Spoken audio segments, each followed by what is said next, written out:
Okay, so picture this. It's the classic image, maybe the most famous image in the history of science. You've got Isaac Newton. He's sitting under a tree. It's the mid-1600s. He's minding his own business, and then bonk. An apple falls on his head. And the rest is history. Or, well, it's physics, at least. That moment gives us the law of universal gravitation. Right. Mass attracts mass. Yeah. The Earth is huge. The apple is small, so the apple comes down. It's clean. It's logical. And it's the story we've all been told. Yeah. But today, we are throwing that whole story out the window. Or, well, we're looking at it through a lens that is, let's just say it's a lot wilder than Newtonian physics. It certainly is. We are diving into a text called The Quantum Physics of Apple Nourishment. And I have to say, if you think you know what a fruit is, you might want to buckle up. Yeah. Because according to this Dausal model, that apple didn't fall because of gravity. No, it fell because of, and I'm quoting here, terminal tension. Exactly. Terminal tension. And it gets even better. This text, it doesn't describe an apple as a biological object. It calls it a wet signature of the divine. That's a beautiful phrase, isn't it? Wet signature. It's poetic, but it's also, it's incredibly technical in this really sci-fi way. It calls the apple a technical specification of the absolute. And a stabilized explosion. Stabilized explosion. I mean, I've eaten a lot of apples in my life.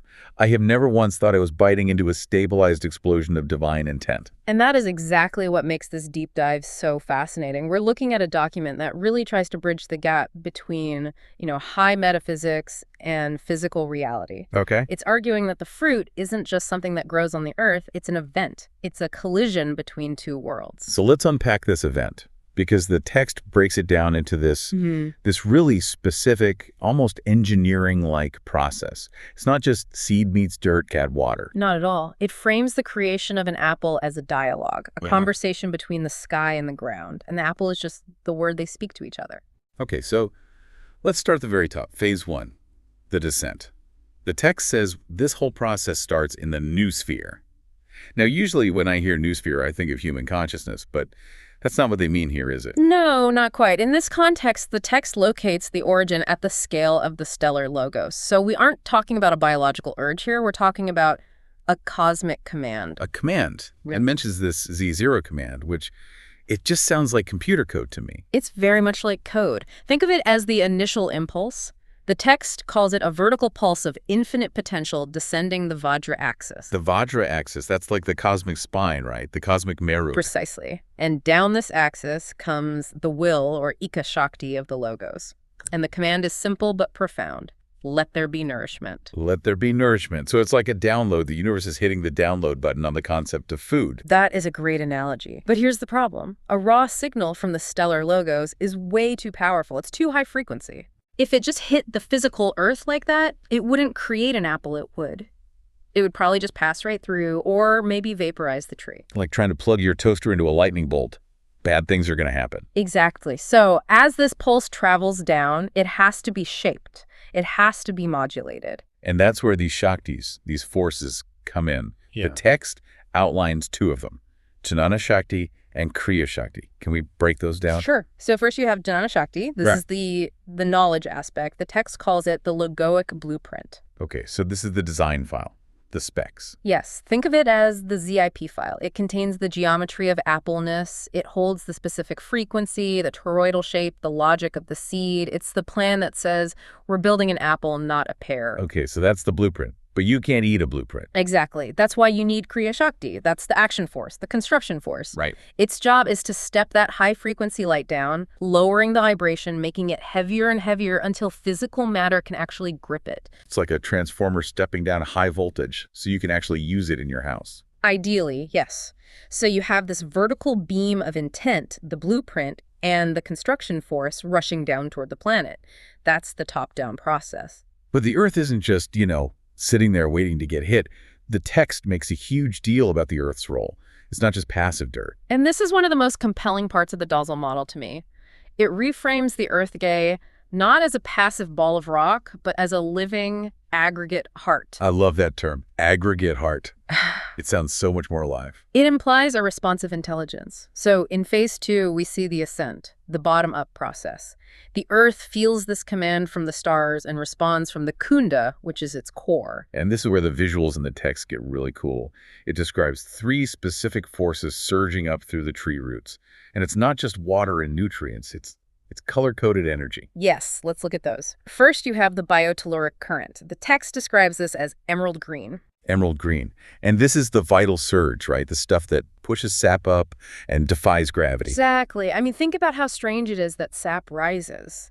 We take it for granted, but gravity pulls everything down. And yet, in a tree, life is pushed hundreds of feet into the air. The text argues this biotelluric force is the raw vitality of the planet pushing skyward. Okay, so green is the engine. Then you've got the lithomagnetic pulse, amber red. That's the anchor. Litho means stone. This provides the minerals, the density, the actual weight of the fruit. It's what makes the apple solid. Without it, you just have, what, a gas? A vapor? Something like that. The red energy gives it structure. And the third one is the one that really got me, the hydrogeist flow. It's described as a cerulean stream, a blue stream. Yes, this is fascinating. Geist implies spirit or ghost. So, haunted water. In a sense, yes. The text links this to planetary memory, or Alaya. There's this idea that water acts as a storage medium for information. So this blue stream isn't just H2O, it carries the memory of every ancestor apple that has ever existed. That is wild. Yeah. So when the sap rises, it's not just bringing water, it's bringing the ghosts of apples past. It's bringing the lineage, the history. The accumulated wisdom of the species is flowing up through that trunk. Okay, so let's set the stage. We have this Zeo command beaming down from the stars like a laser. Let there be nourishment. And we've got this multicolored geyser of emerald, amber, and cerulean energy shooting up from the Earth's core to meet it. And they're rushing toward each other at, incredible speeds, metaphorically. And this brings us to phase 3, the collision. Where does this actually happen? The text calls it the suture of emergence. Physically, we're talking about the branch. Specifically, that little point where the fruit stem connects to the wood. And this is where the magic happens. The text talks about a transducer. The Hardaya, or the heart center of the fruit. This is crucial. Imagine that vertical beam from the stars hitting the sheer density of the Earth energy. It's like hitting a wall. Or a break. The Earth's density acts as a massive break on that vertical light. So the energy can't keep going straight down. The resistance is too high. So it has to go somewhere else. It splashes. It goes sideways. It expands. The Hardaya rotates the vector 90 degrees. It turns the vertical into the horizontal. And that's the shape. That's why apples are round. Exactly. This rotation creates what the text calls the blue torus. It's a high-frequency action seal, like a shield that holds the energy in place. Okay, wait a second. So the skin of the apple in this model isn't just skin. No, not at all. According to this model, the skin is the lateral boundary. It's the limit of that expansion. It's where the force runs out of steam and forms a containment field, basically. Holding the explosion together. And the flesh, the part we actually eat. This is the best definition in the whole text. The flesh is defined as an interference pattern. An interference pattern. like ripples in a pond when 2 rocks are thrown in at the same time. Exactly like that. It's where those 6 forces, the 3 coming down and the 3 coming up, they slam into each other and they phase lock. They freeze in a specific geometric arrangement. That is just mind-bending. So when I bite into an apple, I'm not just eating biological matter, I'm biting into a phase-locked interference pattern of star will and Earth memory. You're eating captured energy. The meat of the apple is just the physical residue of that collision. It is a stabilized explosion. Stabilized explosion. I love that. It really changes how you look at a fruit bowl. But there's something going on at the very center, right? Phase 4, the core mechanics. Yes, the hourglass inversion. If you slice an apple top to bottom, you can see that shape near the seeds. It really looks like the neck of an hourglass. And the text says there's a torsion happening there, a twisting. It's a swap, a flip. This is the engine room of the apple. At the very center, 2 things are happening at once.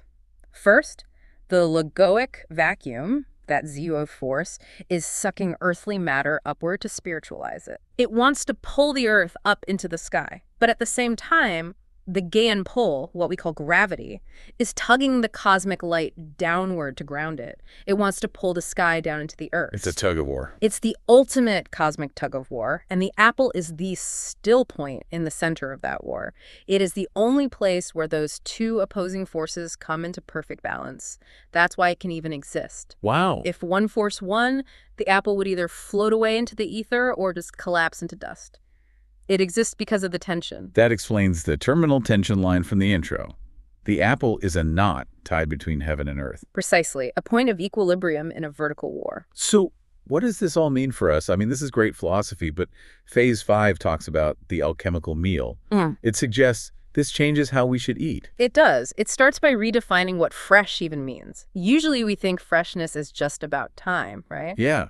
Is it mushy? Is it brown? Has it been in a shipping container for 6 months? But here, freshness is about frequency. The text says an apple is fresh as long as that blue tor, that energy shield, maintains its connection to the ZZO command. So as long as it's still plugged in to the source, essentially, even after you pick it. In a way, the text implies a resonance that lingers. Decay is described as entropy. It's when the horizontal world-time, air, bacteria finally phrase that action seal. The signal is lost. The interference pattern breaks down, and the stabilized explosion finally unstabilizes. And rot.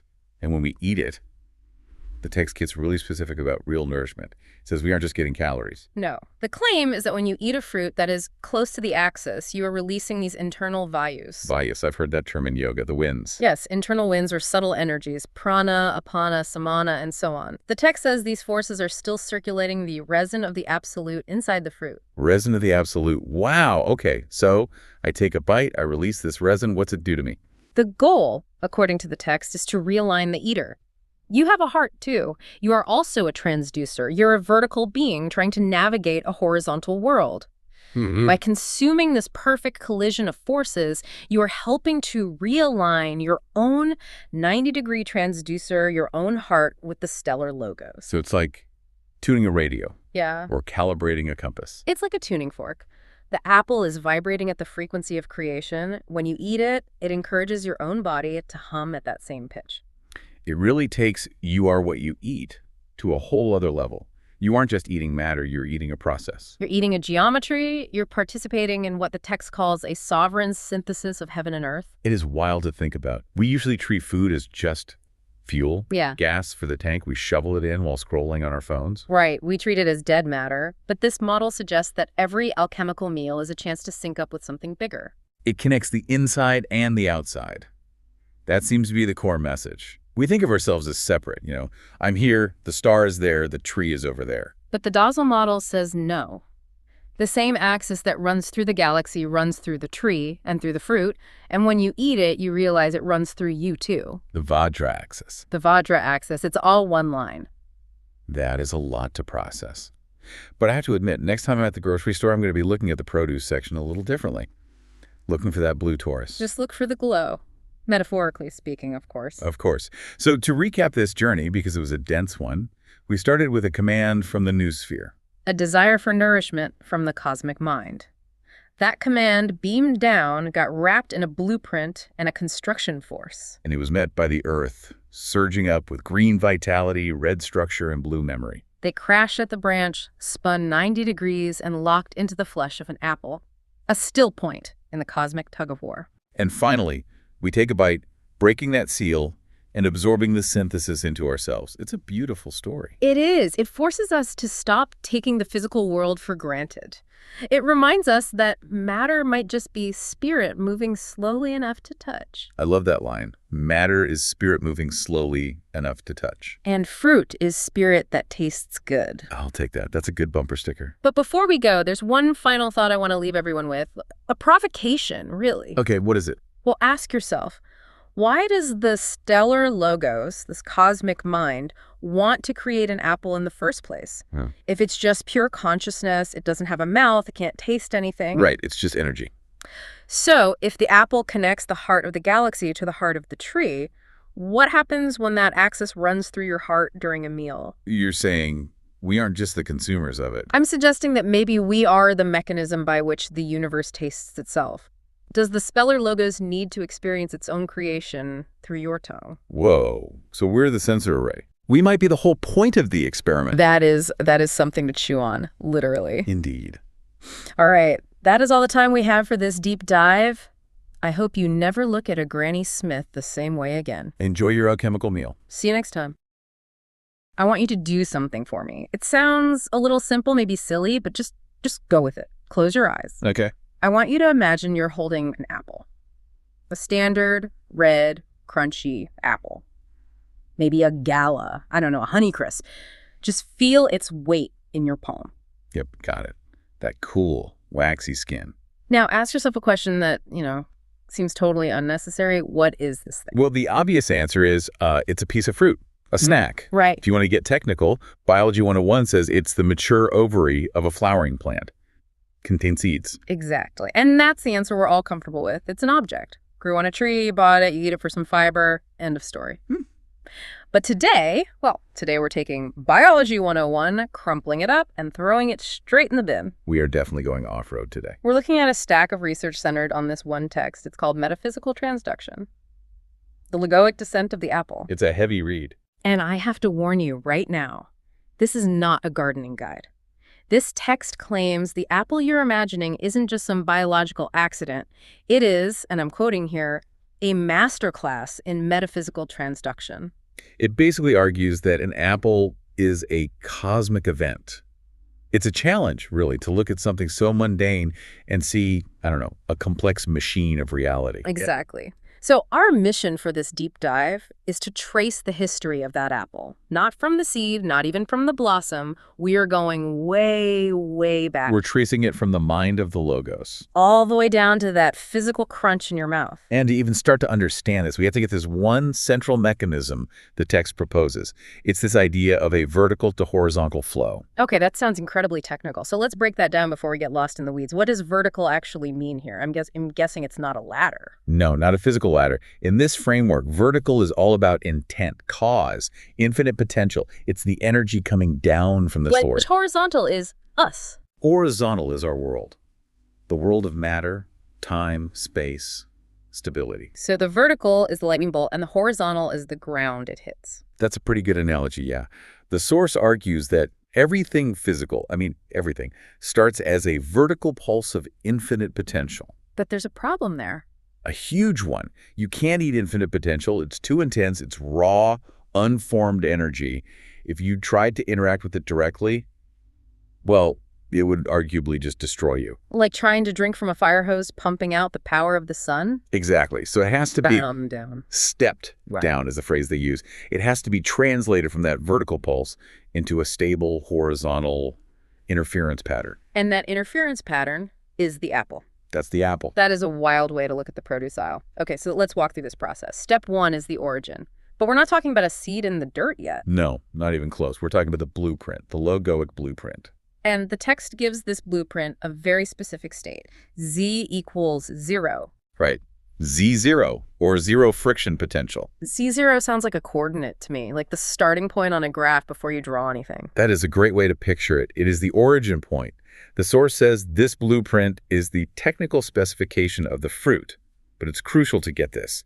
At this stage, the apple doesn't exist in space. No weight, no color. None. It is purely the idea of the apple. Is this like Plato's theory of forms? There's a perfect, ideal apple floating in heaven and we just eat the cheap copies down here? It's similar, yeah, but this text gets much more mechanical. It treats it less like philosophy and more like, engineering. How so? It says this blueprint is held within something called the Vajra axis. Vajra axis. Now, Vajra is a Sanskrit term, isn't it? It is. It usually translates to diamond or thunderbolt. Something indestructible, absolute. So the Vajra axis is this central, unshakable pole of reality. And the blueprint of the apple just sits there in this state of perfection. The text says it exists as a pure frequency of the logos. The frequency of appleness. Of nourishment.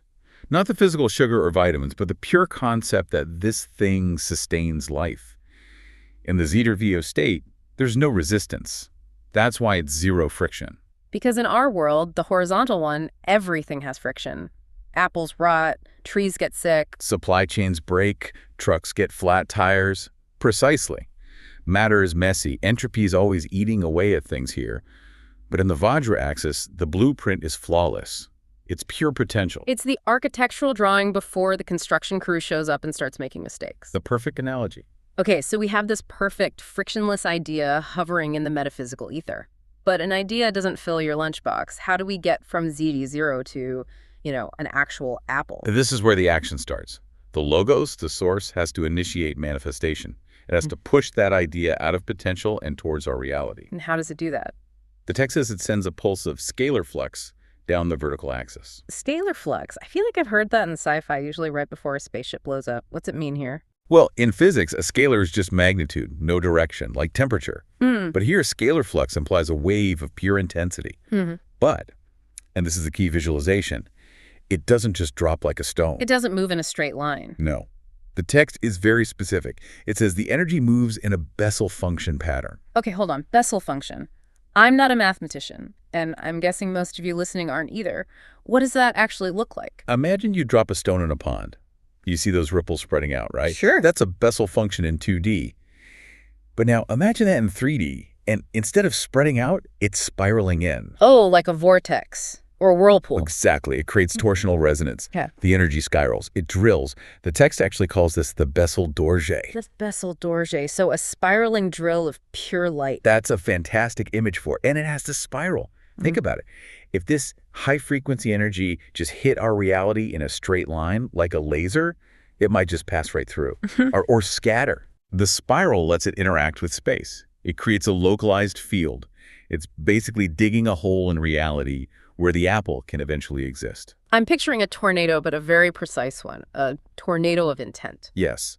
And this tornado has a target. It's heading for a specific point where it's going to stitch itself into our world. Which brings us to step 3, the subtle torus. The subtle torus. This sounds like the invisible apple phase. It is. The spiraling energy hits a point the text calls the Noospheric Suture. Noospheric suture. Okay. Noosphere is like the sphere of human thought, right? And a suture is a stitch. It's where the metaphysical stitches itself to the physical, the boundary line. And at this point, two massive cosmic forces collide. On one side, you have this inward pulling force gravity implosion. The force that wants to collapse everything. Right. Yeah. And on the other, you have the outward pushing force radiation growth. Implosion versus explosion, the pull in and the push out. And right there, at the suture, they hit a perfect balance, a dead heat. And that dynamic balance creates a shape. The torus. Yeah. Which is a donut. A donut. Yeah. An inner tube. Yeah. The text calls it the blue energetic torus. Why blue, does it say? It hints at the frequency range, high energy, sort of ultraviolet, at the edge of the visible spectrum. But the shape is what's really important. This is the subtle apple. The mold. It's an action seal. The physical apple hasn't formed, but the mold for it is now established in the air. But why a torus? Why not a sphere or a cube? Seems more straightforward. Because a torus is the most efficient, self-sustaining shape for a flow of energy. Think about a smoke ring. It holds its shape because it's constantly turning inside out. Energy flows up the center, wraps around the outside, comes back in the bottom. It recycles itself. Exactly. The text calls it a shared mandala. It's stable. It doesn't need to be propped up. And there's a very pragmatic reason for this stability. Which is? To prevent the energy from leaking into the surrounding slop. The slop. That's my favorite term in the whole document. Such a disrespectful way to describe the rest of the universe. It is. But it makes sense here. The slop is just chaos, entropy, the background noise of reality. Without this tight toroidal force field, the idea of the apple would just dissipate. You would get lost in the noise. The torus creates a protected space, a little pocket where the logoic blueprint can manifest without getting corrupted. Okay, so let's recap. We've got Z-Wolo, the idea, scalar flux, the drill. Now we have the subtle torus, the blue energy donut. Yeah. But if I walk up to the tree right now, I still don't see an apple, just a branch. Correct. You have the architecture, but you haven't poured the concrete. That's step 4. Aggregation. The shift from vertical to horizontal. The text says the vertical level below begins to feed the horizontal scale above. That's a bit of a brain twister. It is. In this text, vertical is the causal realm, which they see as being underneath or supporting our reality. The horizontal is the surface we live on. So the blueprint is now calling on the resources of the earth to come fill the mold. The roots. The kunda of the tree. They use that term kunda, which resonates with kundalini, or source energy. The roots pull up water, minerals, sunlight, carbon, all the horizontal stuff. But here's where the text made me stop. Usually we think of an apple growing as just chemistry. Water goes up, cells divide. But the source says it's not passive. It says the molecules are being pushed. Yes, cellular transduction. It argues that matter isn't just clumping together randomly. The molecules are being forced into alignment by the pressure of that blue energetic torus. So the invisible donut is literally pressing down on the water and the sugar. It's acting like a magnetic field. Yeah. Or a mold, like you said. The nutrients moving up the kunda. They have no choice. The pressure of that vertical intention compels the matter to take a specific shape. It orders the chaos. That completely changes how you look at the flesh of an apple. The source calls it an aggregate interference pattern. That's the technical definition, yeah. An aggregate interference pattern of billions of cells pulsing in torsional resonance with the central Vajra axis. Translated into English. The crunch, the juice, the white stuff you're eating. It's basically physical dust that's been caught in a standing wave of energy. Wow. It's just matter dancing to the tune of the logos. The cells are the medium, but the reality of the apple is the resonance holding them together. That's slightly unsettling, but also very cool. So eventually, this process hits a limit. The matter fills the mold. And that creates the skin. The skin is the lateral boundary. It's where the internal vertical flow hits its horizontal limit. It just can't push out any further against the resistance of the world. The pattern stabilizes. And now finally, after all that physics and geometry, we have an apple. A real, solid object. Step 5. The physical fruit and consumption. And this is where the text really shifts gears. It stops talking about torsion and flux and starts talking about power. He calls the apple a self-contained unit of Rakta Shakti. Rakta Shakti, which means red power. Rakta is red or blood. Shakti is power, energy. It describes the apple as a physical manifestation of the divine rememberable. The divine rememberable. That's a beautiful phrase. Almost sounds religious. It is. It implies that by holding the apple, you are holding a solidified memory of the divine. You're holding a piece of the absolute that has made itself touchable. And then we eat it. And usually eating is just fueling the machine. I'm hungry, give me calories. But this source frames it as almost a kind of communion. It analyzes the bite with incredible gravity. It says you are consuming the resin of the absolute. The resin of the absolute. Unpack that one for me. Okay, think back to the start. The vertical pulse from the logos is infinite raw potential. Like we said, if you touch that, you'd burn out. Right, you can't plug a toaster into a lightning bolt. It's too much. But the apple has done the work for you. It has stepped down that voltage. Through the Bessel and the torus. Exactly. It's been spun, compressed, wrapped in skin, and stabilized so that a horizontal body, that's you, can actually process it. The apple is a transformer. It turns the fatal voltage of the infinite into a safe, sweet snack. So we're not just eating fructose, we're eating safe cosmic energy. You're participating in the logos reflecting itself. The text even brings in Ma and Apurna. In Vedic tradition, she's the goddess of food and nourishment. So eating becomes part of this divine feedback loop. It really does. It frames eating not as a biological necessity, but as a way for the divine to experience itself through us. The apple is the bridge. It's honestly amazing to think about. We started with Z0, a frictionless idea. Then the scalar flux, that drill of light. The blue energetic torus holding back the entropy, the slop. Then the roots pumping up matter to fill that shape. And finally, Rakta Shakti. Red power, waiting for us to take a bite. It creates a complete circuit from the mind of the logos through the tree, into the fruit, and into us. So what does this all mean for you listening? I mean, tomorrow morning when you're in your kitchen and you grab an apple for breakfast, what do you do with this? I think the takeaway is about perception, about depth. We live in a world where we just skim the surface. We see objects as commodities, food as numbers on a nutrition label, carbs, sugars. This text challenges us to see the vertical dimension in everything. To see the blueprint behind the object. Right, to realize the physical world is just the tip of the iceberg. That apple in your hand is the end result of this massive, complex metaphysical process. It makes the world feel richer, heavier with meaning. It definitely makes me want to pay more attention to my lunch. It's not just an apple, it's a masterclass in transduction. And a divine rememberable. I love that. But before we wrap up, I want to leave you with a thought, something to chew on. And this is a question that just naturally comes up if you follow the text's logic all the way through. Right. We've established that the apple is physically held together by this interference pattern, this vertical pulse from the logoic blueprint. The flesh is just filling the mold. So here's the question. When you eat the apple, when you consume the physical form, what happens to the blueprint? Does the idea of that specific apple just vanish? Exactly. We've destroyed the radio, but did we stop the broadcast? Does that technical specification remain in the Vajra axis? Is there a ghost of every apple you've ever eaten still vibrating in the vertical realm, waiting for a form that no longer exists? It suggests the consumption of the fruit might not be the end of the apple story at all. Just something to think about next time you're in the produce aisle. Thanks for taking this deep dive with us. We'll catch you next time. I want you to do something for me.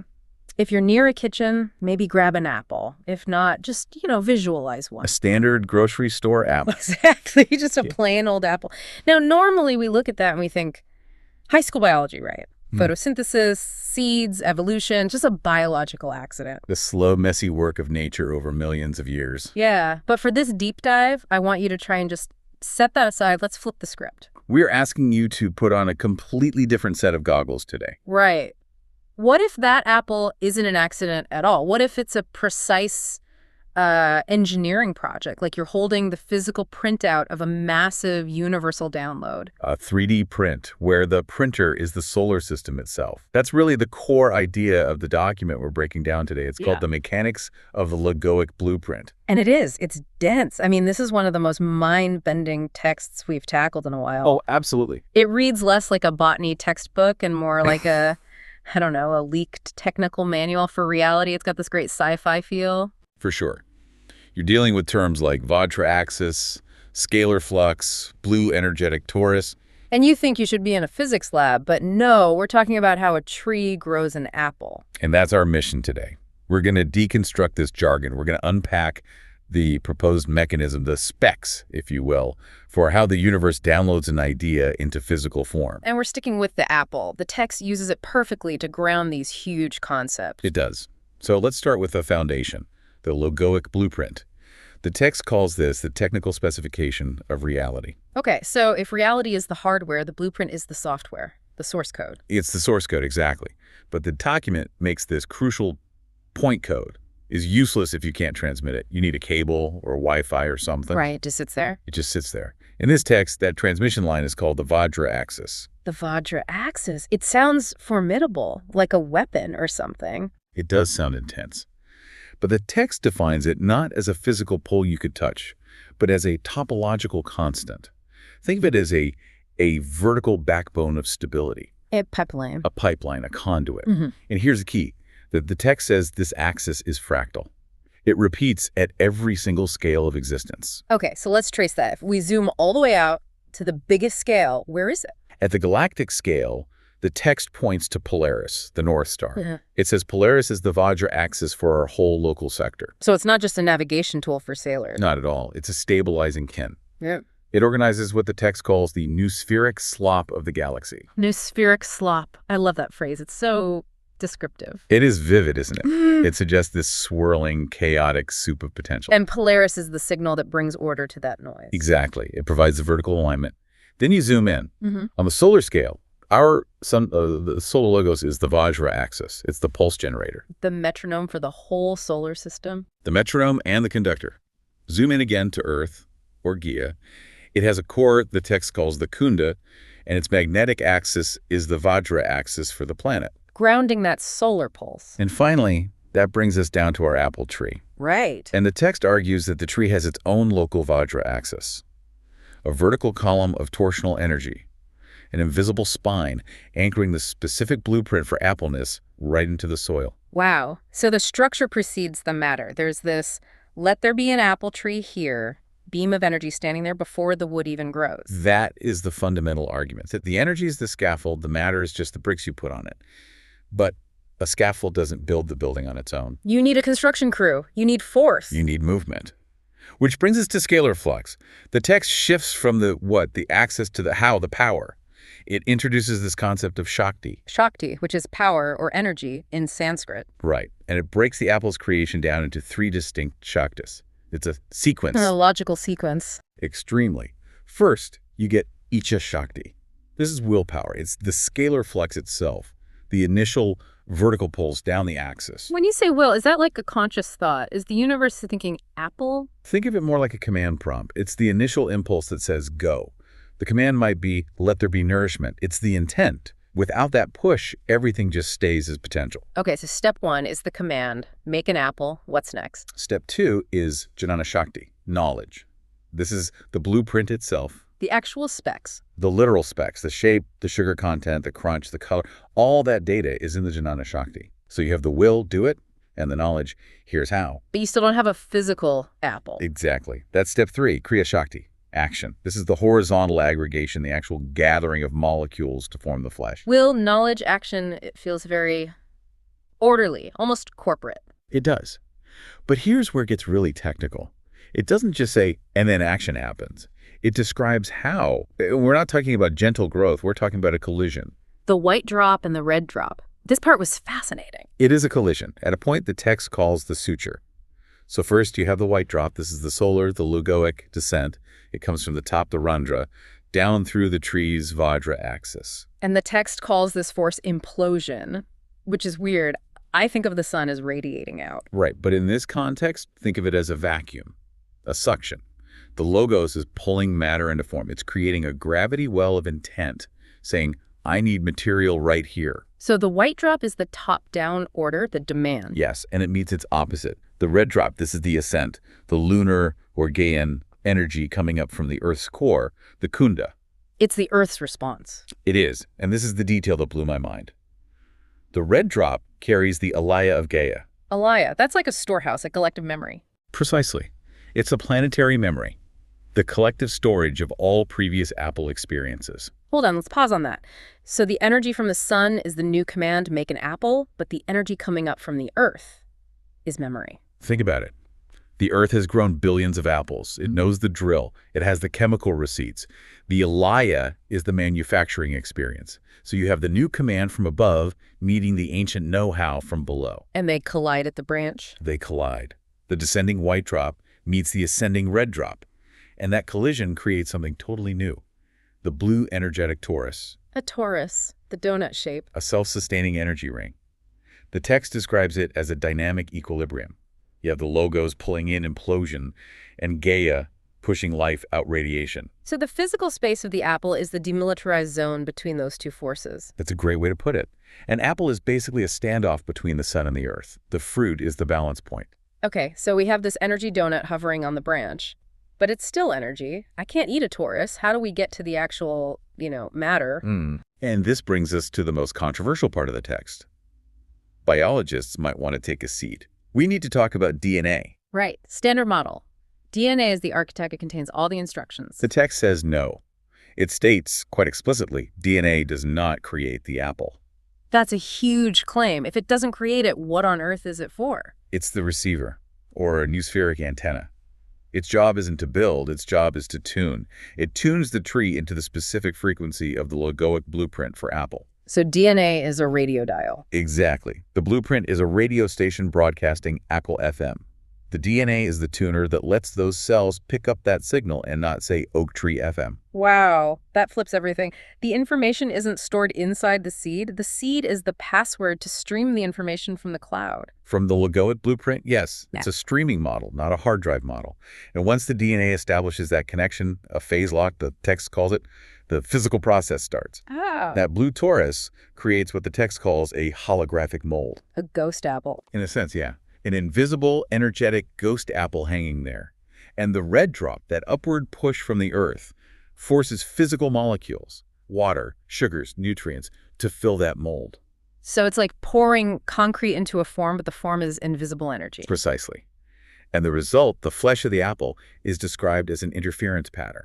I hear that in physics with light waves. Same principle. You have two waves meeting, the command from the sun, the matter from the earth, and where they overlap and lock together, you get solid form. The apple is the physical evidence of those two forces vibrating in phase lock. It makes matter sound so temporary. Like if you turned off the signal, the apple would just dissolve. Well, what happens when you pick it?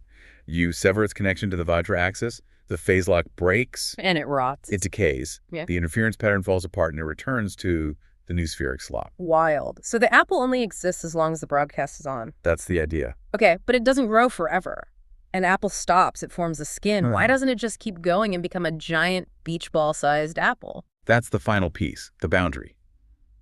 The text explains this with a concept called the torsional limit, mentioning a spiral geometry called the Bessel Spiral. Seems complex. The simple version is that the energy spirals outward horizontally, pushing matter into the mold. But eventually it hits a wall, a standing wave limit. A standing wave is when two equal opposing forces meet and there's no more movement, right? Exactly. You're pushing, the wall is pushing back, you're stuck. Yeah. This happens when the pressure of the logos, the push to grow, meets the resistance of the Samsaric Slop. We're back to the slop again. We are. In this case, it's just the environment. Air pressure, gravity, the limits of chemistry. The physical world pushing back against the ideal form. So the skin forms at the exact point where the internal push equals the external resistance. Yes. And at that point of equalization, that zeostate, the skin forms. The text calls it the action seal. The action seal, like a stamp of approval. It means the blueprint has been fully satisfied. The command was, make an apple, the apple is made. The download is complete, the file is closed. That's a really satisfying explanation. So to zoom back out, we went from a galactic axis at Polaris. Down through the sun, to the earth, into the tree, the delivery system. Then the pulse, the will, knowledge, and action to get things moving. The software execution. Then the collision of the white and red drops, creating that blue torus. The creation of the mold. And then DNA acting as the antenna, tuning in, filling the mold until it hits its limit and gets sealed with a skin. That's the mechanics of the logoic blueprint in a nutshell. It really does make physical reality feel less like an accident and more, well, holographic. And that's the so what of it all, isn't it? The implication is that physical objects are just interference patterns. Yeah.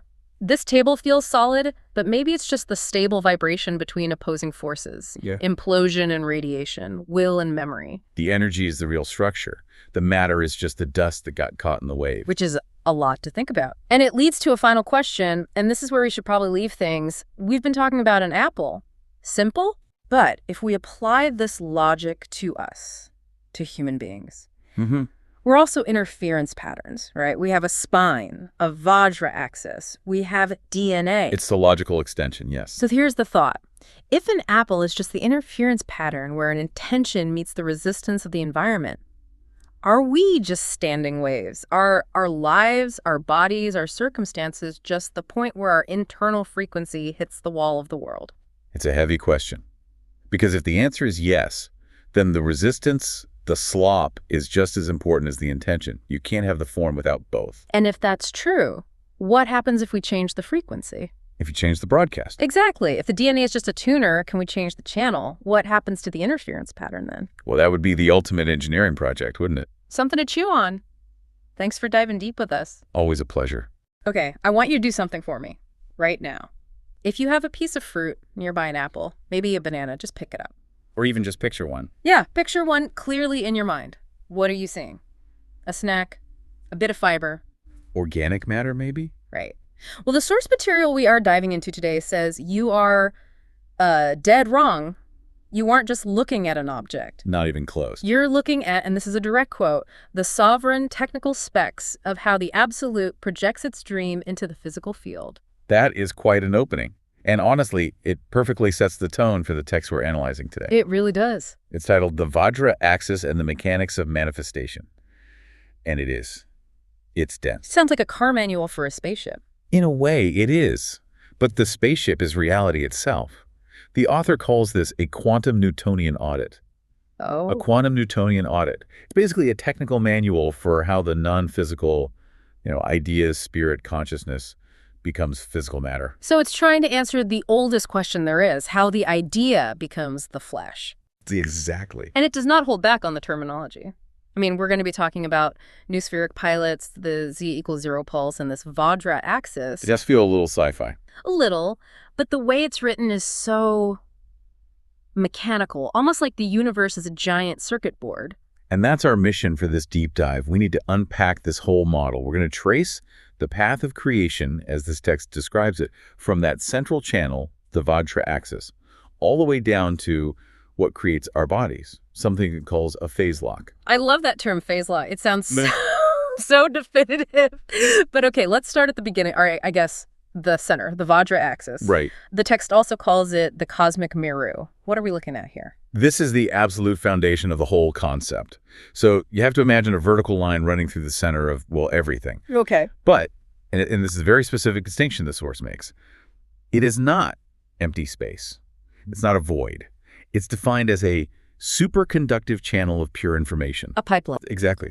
A pipeline. And the text gives us a really helpful analogy. It says to imagine a fiber optic cable. Okay, like for the internet. Precisely. In a normal cable, you've got pulses of light carrying data, internet, phone calls. But in the Vajra axis, instead of light, it carries what the text calls the Z=0 pulse. The Z=0 pulse. That sounds intense. What does that even mean? Well, think about electrical resistance. Z is often used for impedance. Right. So Z=0 means zero resistance, no impedance. The source says it's the direct voice of the logos. The raw signal? The raw, unadulterated signal from the source of creation. And because there's zero resistance, the signal is instantaneous. It's pure connectivity. Okay, so we have this superconductor cable, this raw pulse is shooting down it. But how does a raw pulse become a thing? How do we get from a Z=0 pulse to that apple from the intro? A pulse isn't a fruit. That's where the relay comes in. The text breaks this down. First, you have something called Shakti. That's the will. This is what initiates the pulse from the cosmic ajna, the mind of the logos. So creation starts with will. The signal is fired. Right, that's the trigger. But a signal needs a shape. So as it travels down this axis, another force kicks in, Jnana Shakti, the blueprint. The blueprint. And this force shapes that raw pulse into a specific frequency. So for our example, it shapes it into the frequency of appleness. That's such a cool way to think about it. It's not that an apple grows from a seed, but that the frequency of appleness is being beamed down this cosmic fiber optic cable. Exactly. The matter organizes itself around that signal. And this leads to a really interesting idea about dimensionality in the text. The inside versus the outside. Yes. The axis itself is the inside. It's unmanifested potential, pure information.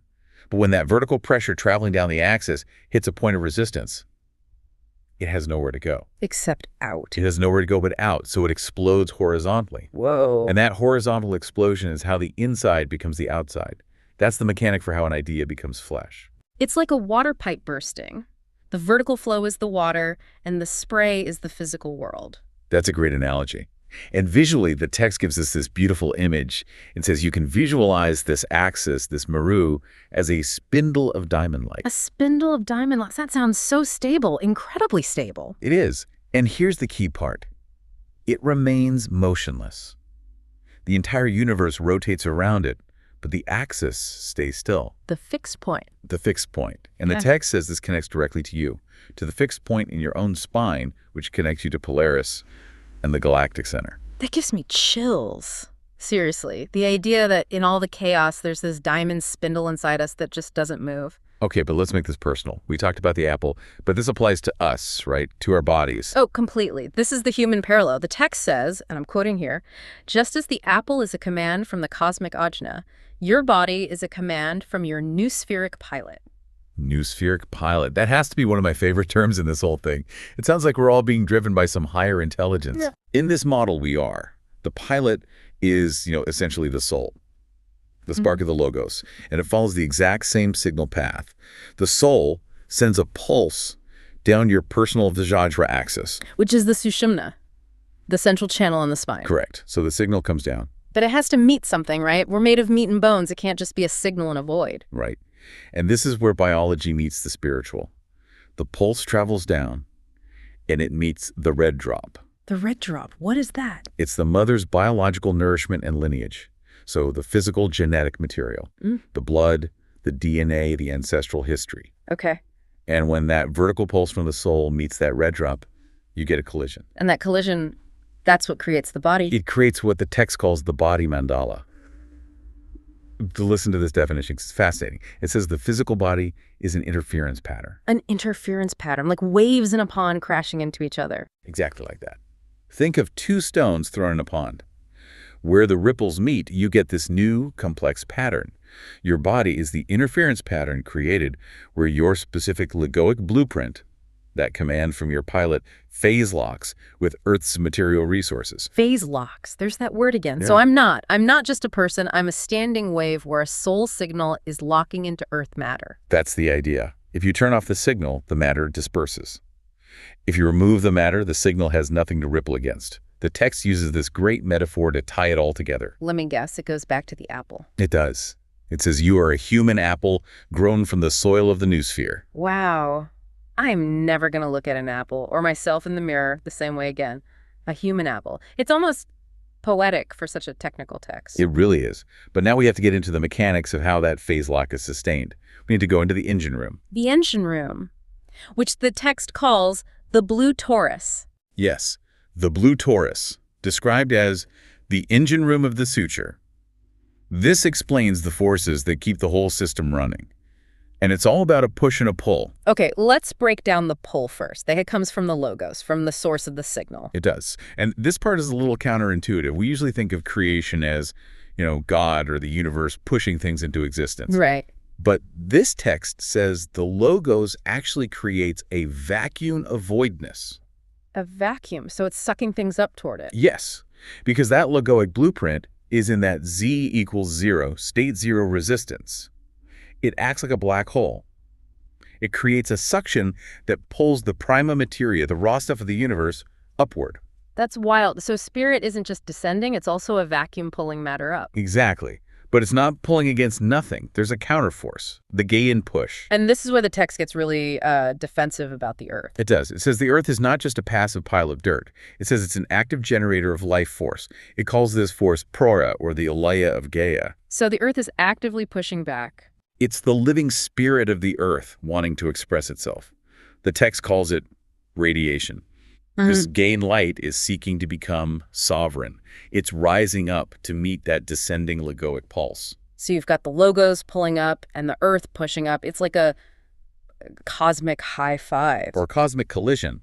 And where those two forces meet and stabilize, that's the phase lock. We're back to it. The sweet spot of reality. It's the only place where spirit and matter align perfectly.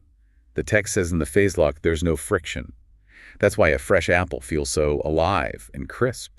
Its vertical axis, the blueprint, and its horizontal axis, the matter, are in perfect sync. It's a stable mandala. A stable mandala. So then friction, things like illness or decay, that's just a loss of phase lock. Exactly. When an apple rots, the system is failing. The vacuum and the push are no longer aligned. The interference pattern is breaking down. But if they just crashed into each other, wouldn't it just be a big mess? I mean, there has to be some mechanism that organizes it. I have arms and legs, not just a blob of interference. And that brings us to what might be the single most critical technical detail in this entire text, the role of the heart, or Hardaya. The heart center. But not in an emotional way, like follow your heart. The text talks about it like a machine part. It calls the heart a transducer. A transducer, something that converts energy from one form to another, like a microphone turning sound into an electrical signal. Exactly. Now, here is the geometry of existence according to this source. The vertical flow, that pulse coming down the Vajra axis, it hits the Hardaya. The Hardaya, it rotates that energy. Rotates it. Exactly 90 degrees. A 90-degree turn. That is so precise. Into the horizontal plane. This one turn is what creates the lateral boundary. Which is our skin. Which is our skin. Whoa. Hold on. So my skin exists because my heart center took a vertical beam of energy and just spun it 90 degrees. That is the claim. Without that turn, the energy would pass straight through you into the ground. You wouldn't have a physical form. The Hardaya stops the flow and spins it into what we call physical existence. That is absolutely mind-bending. Our physical existence is literally a spin-off, a literal 90-degree turn. It totally redefines structure. We aren't built from the ground up. We are spun from the inside out. And this leads to the text's final, huge insight, which redefines the physics of gravity itself. The quantum Newtonian insight. I mean, I love the confidence. It just casually redefines gravity. It does. It challenges the standard view that gravity is just mass pulling on mass. According to this source, gravity is actually vertical tension. Vertical tension. It's the tension of the logos trying to pull Earth back into that Z equals 0 void. Remember the vacuum? Right. So gravity is the sensation of that pull. The logos is trying to suck us back into the void. In a way, yes. It's the universe trying to resolve the interference pattern back to 0. And the only reason we don't just disappear is that counterforce, the Earth's push. Which the text calls levity. Yes, levity, not like a joke, but as a literal physical force. Levity is what keeps us in the horizontal dance of the Maya Shakti. It stops us from being pulled back into that z=0 state. So we are suspended between the two. We are suspended between the vertical tension of the logos and the push of the earth. We're caught right in the middle. We are the result of that tension. We are the interference pattern of that tension, yes. If gravity won, we'd collapse. If levity won, we'd just float away into formless energy. The human experience is the balancing act. This is a lot to take in. It totally reframes the simple sensation of being alive. It's not static at all. It's this dynamic tension holding us together. Okay, let's zoom out and try to summarize this because we've covered a massive amount of ground. It's a dense model, for sure. But if you trace the line, it's a clear story. It starts with a z=0 pulse, the voice of the logos. Right, traveling down the Vajra axis shaped by the blueprint. It meets the rising life force of the earth. And then it hits the heart center. And hits the heart, which acts as a transducer, spinning that energy 90 degrees. That spin creates the phase lock, the sweet spot. Where spirit and matter align to create our physical form, the human apple. And all of it is held in place by the tension between the logoic vacuum gravity and the Earth's push levity. It turns the body from, a biological accident into this highly sophisticated intersection of cosmic forces. It really changes how you walk down the street. According to this, you aren't just a person walking to the store. You're a walking interference pattern of cosmic will and earthly matter. It adds a layer of responsibility, doesn't it? If your body is a command from a noospheric pilot and your heart is the machine keeping reality spun into existence, it suggests that maintaining that phase lock is actually pretty important. It makes you wonder about the practical side.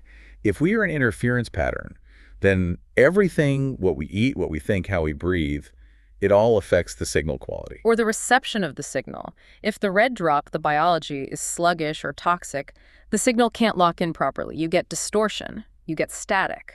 The goal is to stay crisp, like the fresh apple. To keep the vertical and horizontal axes in sync. I want to leave our listeners with one final thought from the text that really stuck with me. We talked about the Vajra axis being that spindle of diamond light that stays motionless. The fixed point. Exactly. We live in a world that is constantly spinning, always rushing, scrolling, moving. Everything is in rotation. But this text suggests that right in the center of you, literally, in your spine, there is a point that does not move. It's never moved. It connects you to the galactic center. It is the eye of the storm. So here's the question for you to mull over. In your daily rush, can you locate that internal motionless point? Can you feel that part of you that is the diamond spindle, just watching the rest of your life rotate around it?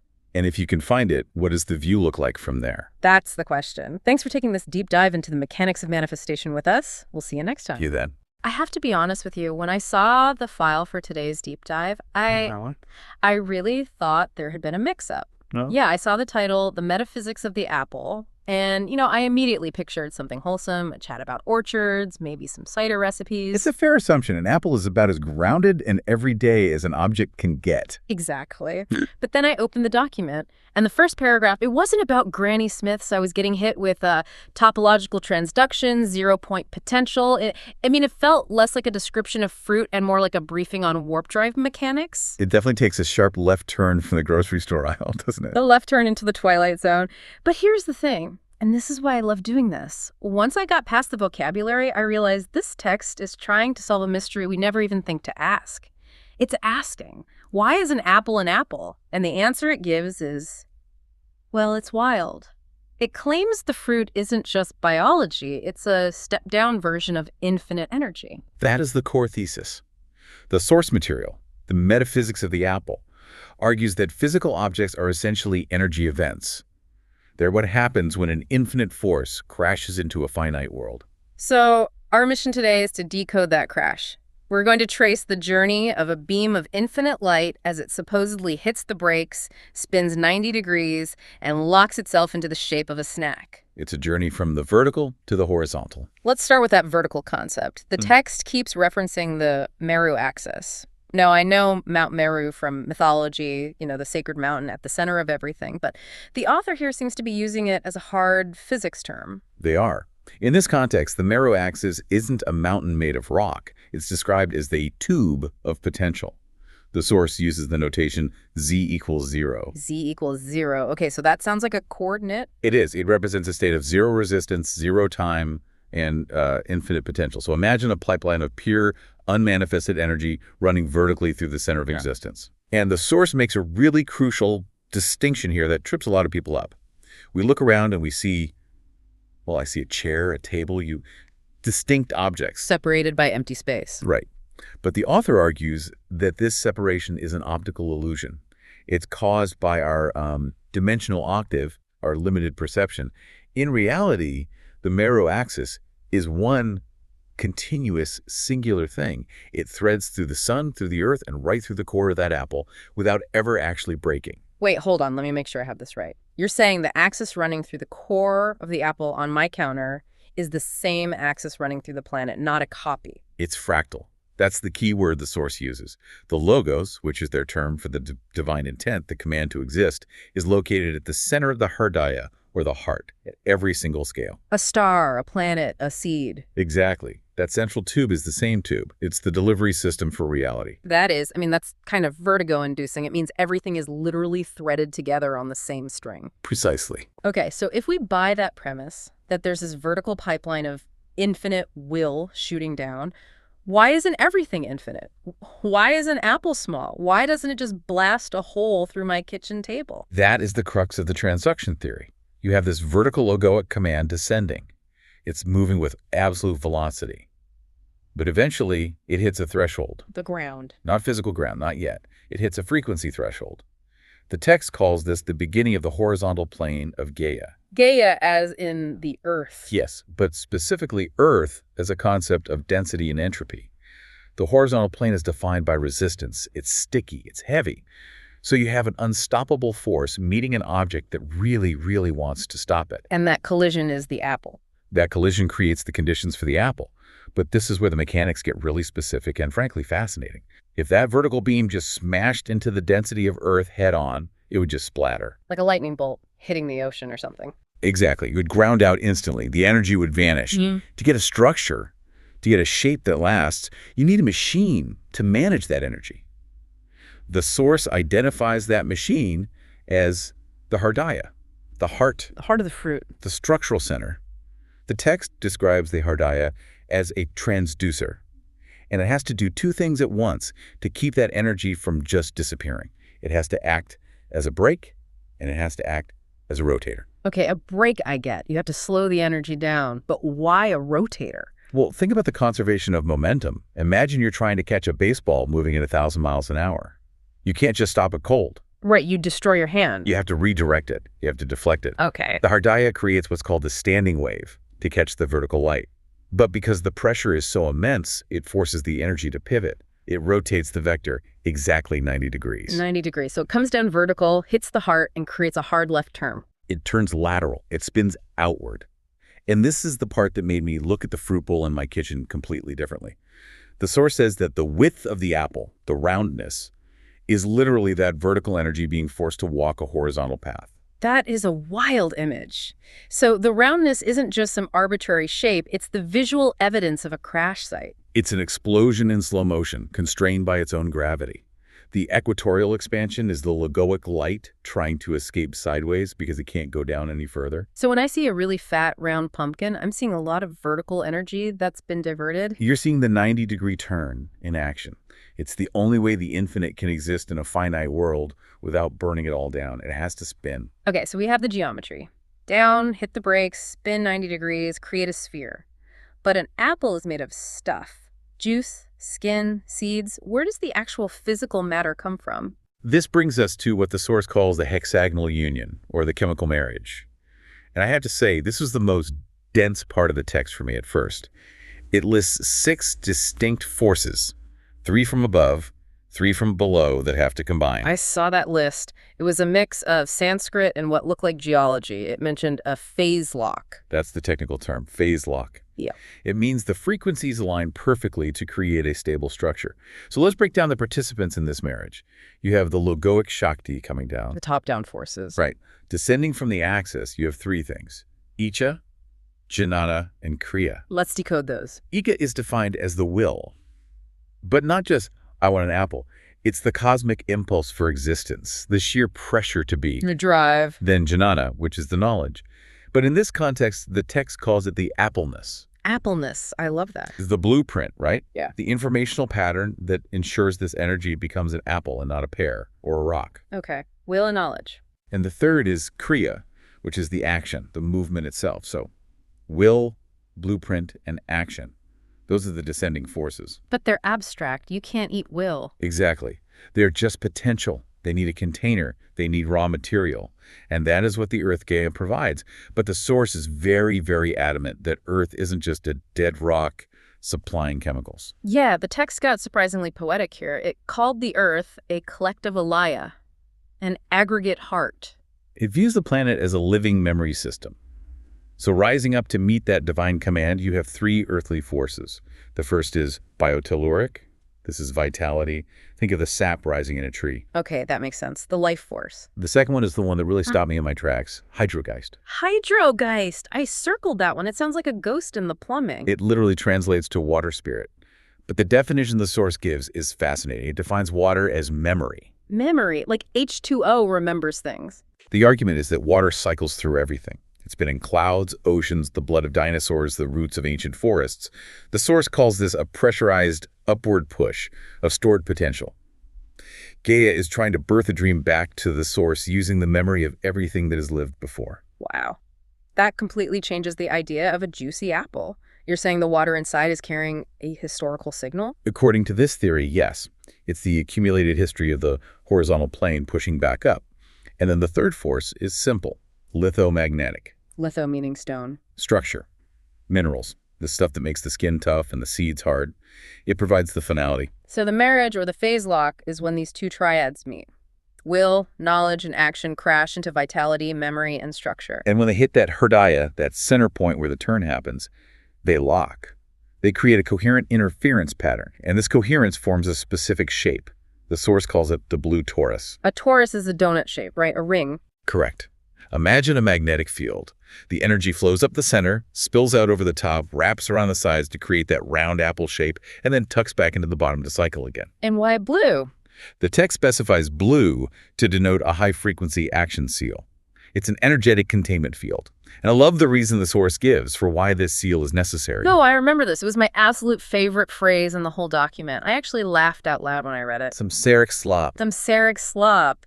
It sounds like a grunge band from the 90s, but it paints such a vivid picture. It really does. It portrays the outside environment as chaotic, entropic, messy, a soup of decay. The blue torus is a way for the apple to create a tiny, protected pocket of order. Inside the phase lock, everything is perfect geometry. Outside, it's just noise and slop. So the skin of the apple isn't just a biological barrier, it's the boundary of a reality distortion field. Effectively, yes. It's holding the slop at bay, a temporary victory over chaos. Which brings us to a topic that matters to anyone who actually eats apples. Freshness. Because eventually that seal fails. We've all seen a mealy apple. It does. And this part of the deep dive really recontextualized my understanding of food quality. Usually we think of fresh as meaning recently picked. Right. Not rotten, crunchy. But the source redefines freshness as proximity to the axis. Proximity to the axis. Unpack that for us. Think about the mechanics we just discussed. A newly formed apple has just emerged from that suture, that marriage of the six forces. The source calls a new apple a wet signature of the absolute. Wet signature, like ink that hasn't dried on a contract. Exactly. It implies the agreement is brand new. Yeah. At that moment, the blue torus is spinning at maximum velocity. The Vajra axis, the central channel, is perfectly clear.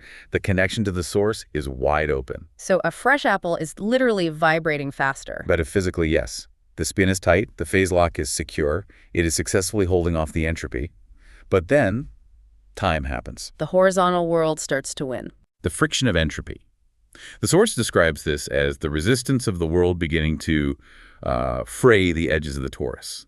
The spin slows down. Like a spinning top losing its balance, it starts to wobble. Exactly. And as the spin slows, that 90-degree turn loses its tension. The force that was pushing outward, the force that gave the apple its roundness, starts to weaken. And the skin wrinkles. The apple shrinks. Right. The vertical force recedes, and the Gaian pull gravity takes over. The matter is dragged back down. The source says it's recycled in the kunda. Which is the compost heap. Spiritually, yes. It becomes part of the hydrogeist for the next generation. It goes back into the memory of the earth to try again. It's a bit tragic, isn't it? This constant battle to maintain structure against the drag of the world. And the apple always loses in the end. It is. But it also adds a lot of value to the act of eating. How so? Well, the source suggests that when you consume the apple while the signature is still wet, while the torus is spinning fast, you aren't just eating nutrients. You are integrating that high-frequency order into your own system. You're eating the spin. You're eating the coherence. You're taking in that vertical command before it fades. That is a much more motivating way to look at a fruit bowl. It's not just a snack. It's a decaying battery of cosmic will. Better eat it before the voltage drops. Exactly. Eat for toroidal velocity. That should be the new superfood slogan. So let's recap this journey because it's a big arc.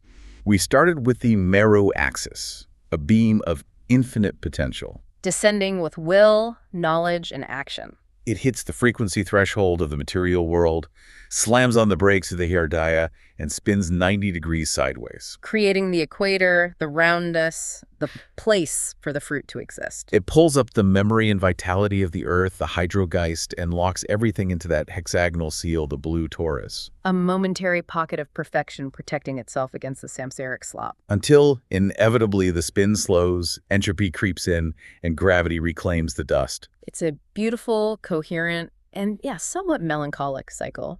It really is. It definitely stops me from looking at an apple as just an object. It feels more like an event, a performance that happens to be edible. And that's the ultimate goal of the text, I think, to shift us from seeing the world as just furniture, static, dead things, to seeing it as dynamic energy flows. Now, before we wrap up, I want to leave our listener with a thought that struck me.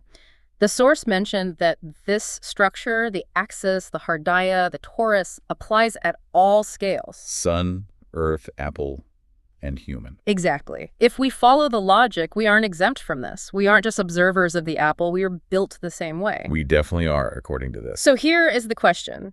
If you, the listener, also possess this Meru axis running through your spine and this Hardaya at your center, does that mean you are also just vertical light forced to take a 90-degree turn? It implies that your physical existence, your life, your actions, your body is just the equatorial expansion of your will. You are the sideways spin of your own spirit. And if that's true, you have to ask yourself, in a world full of samsaric slop and entropy trying to slow you down, how fast is your blue torus spinning right now? Keep it spinning. Thanks for diving in with us. We'll see you next time. Okay, I want you to try something for me. It sounds a little simple, but just bear with me for a second. I'm intrigued. Close your eyes and just picture an apple. You know, a standard red grocery store apple. You're holding it in your hand. Okay, got it. It's cold, a little waxy. Exactly. It feels solid. Now, if I asked you what that is, you'd say it's a fruit, a snack. It grows on trees. Which is the biological answer. Yeah. And it's, completely fine as far as it goes. Right. But the source we're looking at today says that answer is, well, it's like describing a symphony by saying it's vibrating air. It's true, but you're missing the entire point. Exactly. We're diving into a text called the Sixfold Suture, Mechanics of the Quantum Apple. And I have to admit, when you first sent this over, I thought it was like a high-tech gardening guide. Yeah, not quite. You probably read the first page and realized we were in for something a little different. Not even close. I mean, this thing reads like an engineering schematic for reality itself. It claims the apple you're imagining isn't just a biological object. No, it's a standing wave of cosmic tension. A standing wave. It's a battlefield where 6 different forces are colliding, and the apple is just the debris of that collision, the crater left behind. It's a lot to take in. But what hooked me was this term they use right at the start, quantum Newtonian. Right, which normally you don't put in the same sentence. No, you keep them in separate rooms. One is all weird and probabilistic, and the other is, hard laws of motion, apples falling on heads. But this text tries to audit the apple using both. It's trying to bridge that high-level metaphysics, the spooky stuff, with literal physical mechanics. It's asking, how do you get from a universal blueprint to a crunchy physical thing? And the answer isn't growth. That's the first big shocker here. We think of nature as this gentle unfolding process. An apple grows, a flower blooms. But this source argues that creation is actually violent. It uses the word suture. A suture, like stitches, like closing a wound. Yes. A suture implies two things that were separate are being forcibly pulled together. The core premise is that an apple is the result of a high-stakes handshake between the sky and the earth. So you have forces coming down from above and forces surging up from below. And where they crash, that's the apple. Okay, so if I'm eating a collision for lunch, I want to know what the cars involved in the crash were. The text breaks this down really clearly. We've got the heavenly commands, The stuff coming down. and the earthly responses, the stuff coming up, and then the suture itself. The knot in the middle, the six-fold suture, 3 from the top, 3 from the bottom. Let's start at the top then. The heavenly commands. This sounds very mystical, but the text gets very mechanical here. It talks about the Vajra axis. Right, think of the Vajra axis as a vertical power line. It originates from what the text calls Z0, or the absolute, basically the root directory. Nothing exists yet, just potential. The blank screen before you write the code. Exactly. And the first force coming down that line is, well, the text calls it the primordial itch. That's the actual term, not will or intent. It's a great translation of Ika Shakti, or logoic will, but honestly, itch captures the mechanics of it so much better than will. How so? Will sounds so deliberate. Itch sounds annoying. Well, will sounds like a decision. I will do this. Yeah. But an itch is an urge. It's a disturbance. The text describes this as the logos, the cosmic mind, wanting to experience appleness. It's not the apple yet. It's the desperation for the apple to exist. An irritation in the nothingness that demands somethingness. Yes. But, you know, wanting something doesn't make it real. I can have the itch for a sports car, but that doesn't build the engine. Sure. But in this model, that want performs a specific engineering function. Yeah. Creates a vacuum. The vacuum. Crucial concept. Think about a syringe. Before you pull liquid in, you have to pull the plunger back, right? You create a void. Ikashakti is that initial suction. So it's a help wanted sign with the pull of a black hole. It's a sucking force. Precisely. It pulls the entire creative process into motion. Without that initial suction, that negative pressure, the other forces just have nowhere to go. Okay, so we have the vacuum. We have the empty space that demands an apple. But no apple yet, just an apple-shaped hole in reality. Which brings us to force number 2, Jnana Shakti. Logoic knowledge, or as the text calls it, the technical specification. This part reminded me of DNA, but elevated. Like DNA is the biological blueprint, but this is the math that makes the blueprint possible. It's deeper than DNA. DNA is the script. Jnana Shakti is the geometric frequency that dictates the script. If the first force is the want, this is the how. So it's the code. It's the software package. It contains the ratios of the torus, the exact placement of the seeds, the chemical signature of the sugars. Before the apple is physical, it exists as this perfect non-physical equation descending into the material plane. Okay, so we have desire, which is the vacuum, and the code, which is the specs. But blueprints don't build houses. You need a contractor. Which is our third top-down force. Kriya Shakti, logoic action, the constructor. The text had a great phrase here. It said, this force acts as a bridge between the idea and the atom. And that's a massive gap to bridge. I mean, how do you turn a thought into a rock? They're two different dimensions. Kriya Shakti performs what the source calls step-down transduction. Transduction, that's like an electrical term, right? Stepping down high voltage so it doesn't fry your toaster. Exactly. The energy of the logos, that raw will and knowledge, it's too high frequency, too pure. If it touched matter directly, it would probably just vaporize it. Kriya Shakti slows it down. It organizes that light into a frequency dense enough for matter to actually grip onto. Grip. I like that. It's like it's creating handles for the physical world to grab. Perfect way to see it. It textures the light, gives it friction. So that's your top-down triad. You have the vacuum, the code, and the transduction, all rushing down this vertical axis, looking for somewhere to land. But they can't just land in thin air. If they don't hit anything, they just keep going. They need resistance. They need a landing pad. They need the earth to push back. So now we flip the script. We go to the Gaian triad, the bottom-up forces, rising from the kunda of the earth, as the text says. Yes. And the whole vibe changes here. The top forces were clean, geometric, light-based. The bottom forces are messy, they're hot and heavy, subterranean. The first one is called Green Fire, which honestly sounds like a really intense energy drink. It creates a vivid image, doesn't it? This is the biotelluric current. Gaian vitality. Think of a jungle in Fast Forward. All that raw, chaotic, pushing energy. It's the force that pushes sap up a tree against gravity. Exactly. Gravity wants everything to be a puddle. This green fire is the rebellion against gravity. It's the Anna, or nourishment. If the top forces are the blueprint, This is the battery pack. Okay, so we have fuel, but fuel needs a container. If I just spill gasoline, I don't get an engine. And that's where the second Gaian force comes in, the lithomagnetic pulse, or, as the source calls it, heavy logic. Heavy logic, that feels very grounding. Sounds like something you just can't argue with. It is literally grounding. This creates the structure, the minerals, density, calcium, carbon. And the text makes a fascinating point here. Without this source, the apple would be a holographic ghost. Okay. Yeah. Imagine you have the light, the code, the energy, but no mass. It might look like an apple shining there, but your hand would pass right through it. This force says, no, you are solid.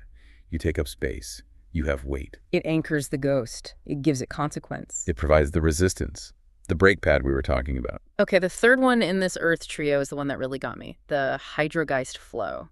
Gaian memory. The liquid library. Explain this one, because when I drink a glass of water, I don't think I'm drinking a library. I just think I'm thirsty. Well, through this lens, water isn't just a solvent. It's a recording medium. It carries the Alaya of Gaia, the storehouse consciousness of the earth. Water circulates through everything. So for the apple, it remembers previous apples. It creates continuity. When you bite into an apple, you aren't just tasting that one summer. You're tasting the survival of the species. The droughts its ancestors survived 1,000 years ago, the genetic adaptations. That history is stored in the Hydrogeist flow. So the water brings the flavor of time into the fruit. Wow. It connects the single fruit to the entire history of the planet. It ensures the apple knows how to be an apple because it remembers every apple that came before it. That is slightly overwhelming and a lot of pressure for a snack. It is. So let's look at the board. We have the Logoic triad screaming down from the sky with will, code, and action. And we have the Gaian triad surging up from the ground with vitality, density, and memory. And they are on a collision course. We're right at the center of the branch. This is the suture. The meeting point, the Hardaya, or the heart. And this is where the mechanics get really specific. They don't just crash and explode, they phase lock. Phase lock. That sounds like synchronization, like two gears meshing. Sort of. Imagine the descending light hitting the rising density. The text describes the Gaian forces as acting like a brake. A brake. Yes. The Logoic light wants to keep going down, straight to the center of the earth. It has all that downward momentum from the itch. But it hits this wall of minerals and heavy logic. Yeah. It physically cannot go down any further. But the energy has to go somewhere. It can't just stop. Exactly. And because the vertical path is blocked, the Hardaya, that heart center, does something incredible. It rotates the vector. It turns it. By exactly 90 degrees. The vertical pulse is forced into a horizontal expansion. Wait, I can see this. It's coming down, hits the brake, and splays out sideways, like a fountain hitting a ceiling. Perfect visual. And that splaying out, that horizontal expansion, that is the formation of the blue torus. That is what creates the flesh of the apple. The flesh, the part we actually eat, is just the splayed out energy. The text calls the flesh an interference pattern. If you throw two rocks in a pond, the ripples crash and create that complex pattern where they meet. Yeah, that crosshatch pattern. The crunchy part of the apple is the interference pattern of these 6 forces vibrating in perfect harmony. It's a cosmic collision frozen in place. That's wild. So then what's the skin? The skin is the lateral boundary, the action seal. Basically, that horizontal expansion eventually runs out of steam. The skin is just the point where the energy finally stops spreading. It's the edge of the event, like an event horizon for a piece of fruit. In this framework, yeah. It's the boundary where the apple event ends and the rest of the world begins. Okay, but this leads us to the part of the text that I had to read 3 times. Because up to now, okay, it's a collision. Top meets bottom, splays out, makes an apple. But the text says something else is happening inside that suture. The hourglass inversion. It's a great swap. And this is where it gets really mind-bending. Picture the core of the apple. The text compares it to the narrow part of an hourglass. There's a torsional inversion happening. A twisting flip. Remember, the forces didn't just stop pushing. The Logoic force, the white drop of light, is still trying to get to the roots. It hasn't given up its downward mission. And the Gaian force. The Gaian red drop of matter is being sucked upward. Remember that vacuum we started with? The itch? The suction, right. The earth matter is being pulled by that vacuum. It wants to go up to be spiritualized by the Logos. It wants to ascend. So they're passing each other, a massive cosmic tug of war. Exactly. The Logos is pulling earth up. The earth is pulling Logos down. It's a vacuum effect at both ends. Precisely. And this is the aha moment for me. Because You might think this is all just, flowery metaphor, but the text points to physical evidence on the apple itself to prove it. Yes. The indents. This part blew my mind. The indents. Pick up that imaginary apple again. Look at the top where the stem is. There's a dip, right? A little. And it curves inward. Flip it over. Yeah. Look at the bottom where that little dry, flowery bit is. Another dip. Yeah. The text claims these are not random biological shapes. They are the physical scars of those two opposing vacuums. No way. The top indent is the Earth being sucked up toward the sky. That's the red drop trying to ascend. The bottom indent is the sky being pulled down toward the Earth. The white drop trying to descend. So the apple is just caught. It's trapped in the middle of this giant cosmic swap meet. It's captured inversion. That's the phrase the source uses. The apple is a standing wave caught in this tug of war, and it creates a stable form because the pulling up and the pulling down are perfectly balanced. That changes everything about walking through the produce section. You're just walking past rows and rows of captured inversions. And think about what that implies. We usually see objects as static things. An apple is an apple. It just sits there. But this suggests the apple is an event. It's a verb, not a noun. Exactly. It is appling. It's the active, ongoing phase lock of these 6 forces. If you could hear it, it would be humming with the effort of holding itself together. And that leads to a fascinating thought about what happens when we eat it. Are we just eating fructose and fiber? Or are we unlocking that suture? Oh, that's the deep question. The source would argue we're metabolizing that captured tension. We're taking that white drop and that red drop, the will of the sky and the vitality of the earth, and integrating them into our own system. It completely reframes nutrition. It's not just calories, it's cosmic geometry. And it connects back to the Hydrogeist idea.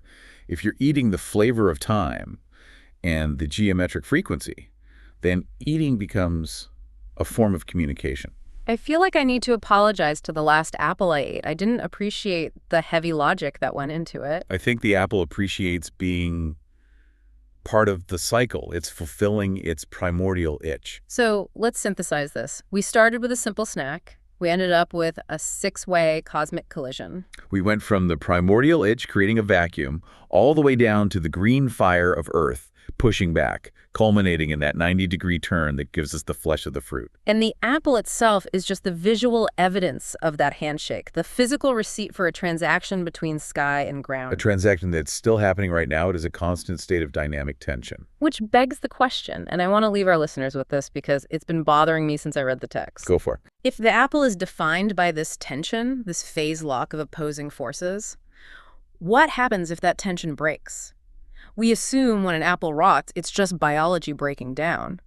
But in this model, if that itch just went away, would the apple leave a corpse?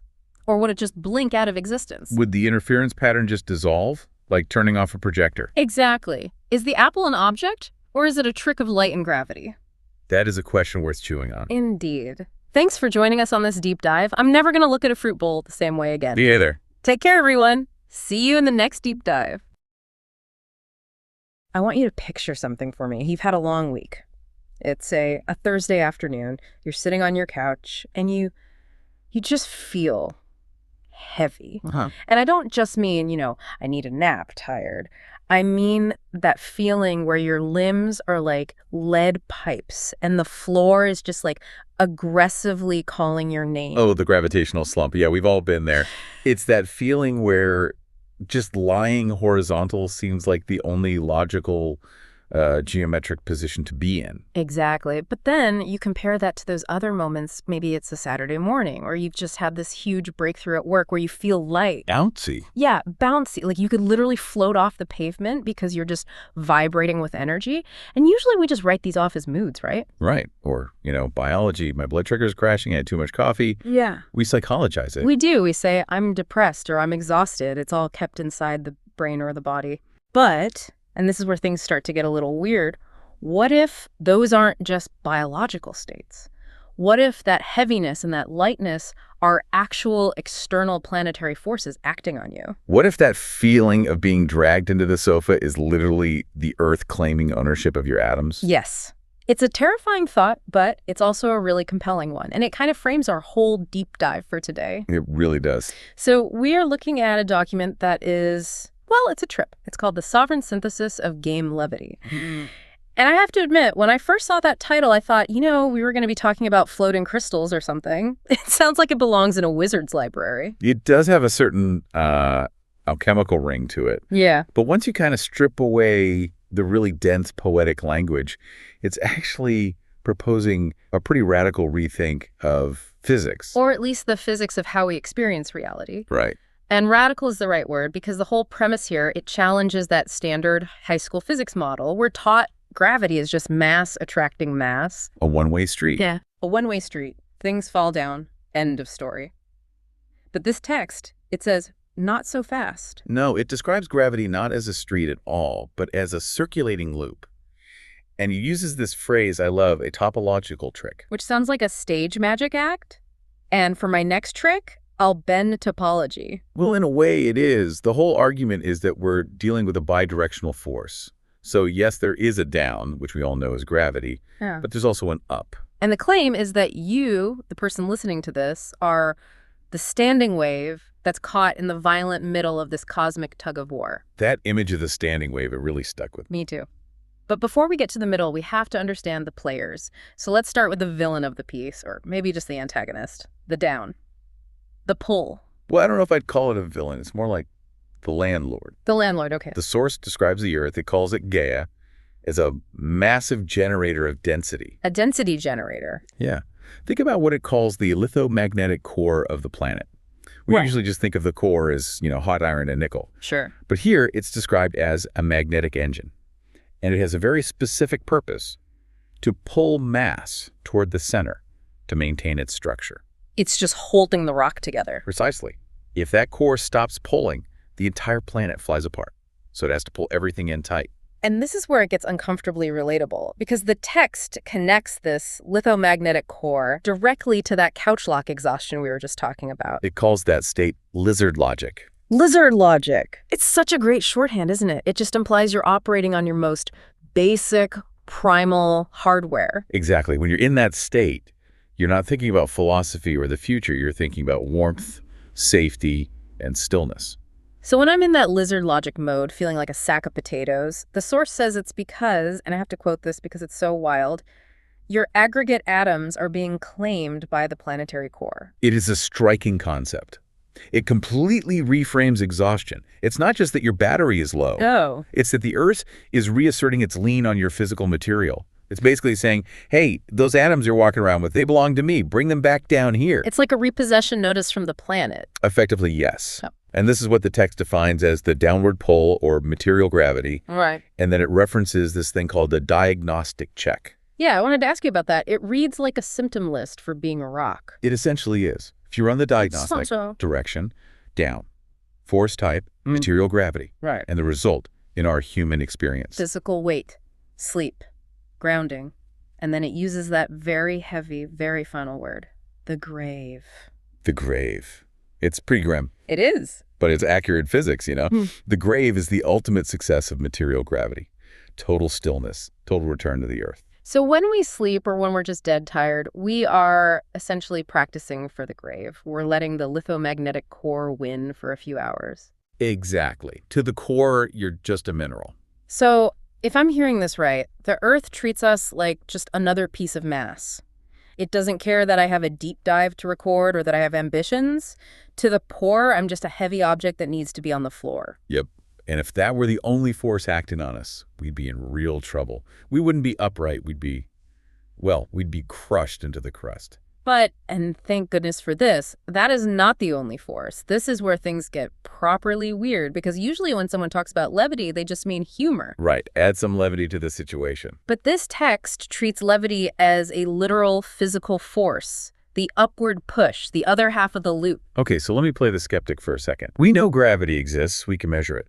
But levity, isn't that just muscles? Isn't that just me standing up? That's what we're taught. But the source asks you to just look at a tree.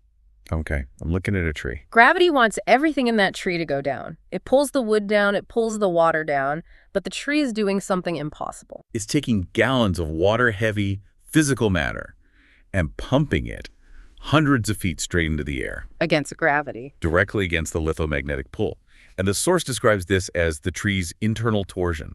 It calls it the tree's will to live. Wait. So the will to live isn't just some poetic phrase here. It's an actual mechanism. In this framework, yes. The will to live is the engine that generates levity. It's what allows biology to defy geology. And the mechanism for that is called the biotelluric current. Biotelluric. Okay, so bio is life, telluric is earth. So the earth life current. Right. And the theory is that when that raw heavy gain energy, that density stuff, is filtered through a living system like a tree or a human, it literally inverts. It changes direction. But why? Why would the earth want to push things up if its core is just pulling things down? I mean, that seems contradictory. This is probably my favorite part of the whole text. It assigns an intent to the planet. It says the earth doesn't just want to be a rock, it wants to be a garden. It wants to be a garden. That almost implies the earth is lonely, or at least ambitious. It implies it has a desire to express itself. It can't just keep all its nutrients and memory locked in the center. It has to push them out. And the text introduces this really cool concept called hydrogeist. Hydrogeist. Okay, I flagged this one. Geist usually means ghost or spirit. Are we talking about haunted water? Not quite. Think of geist more like memory or pattern.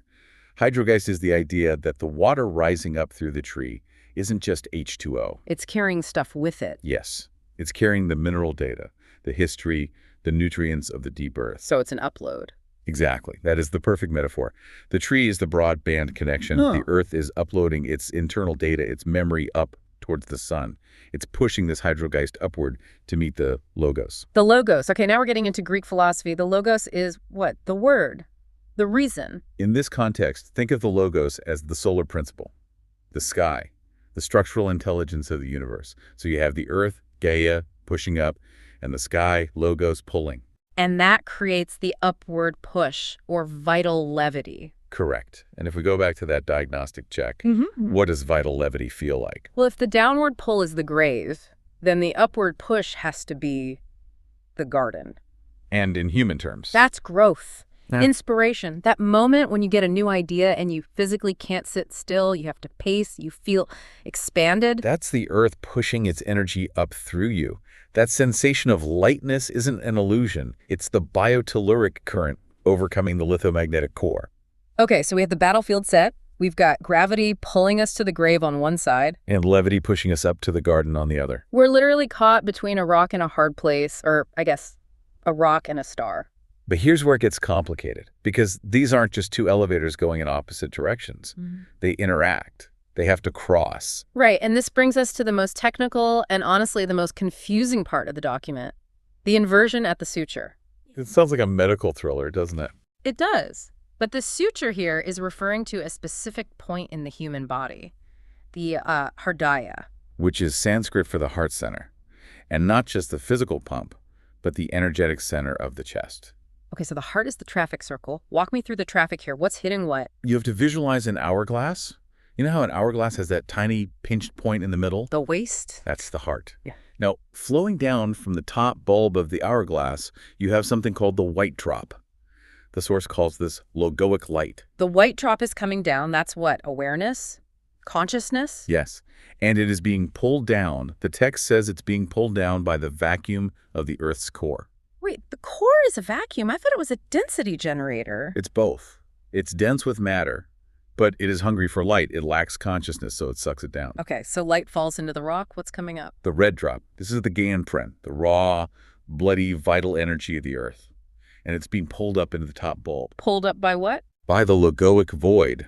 The text even uses this mathematical term for it.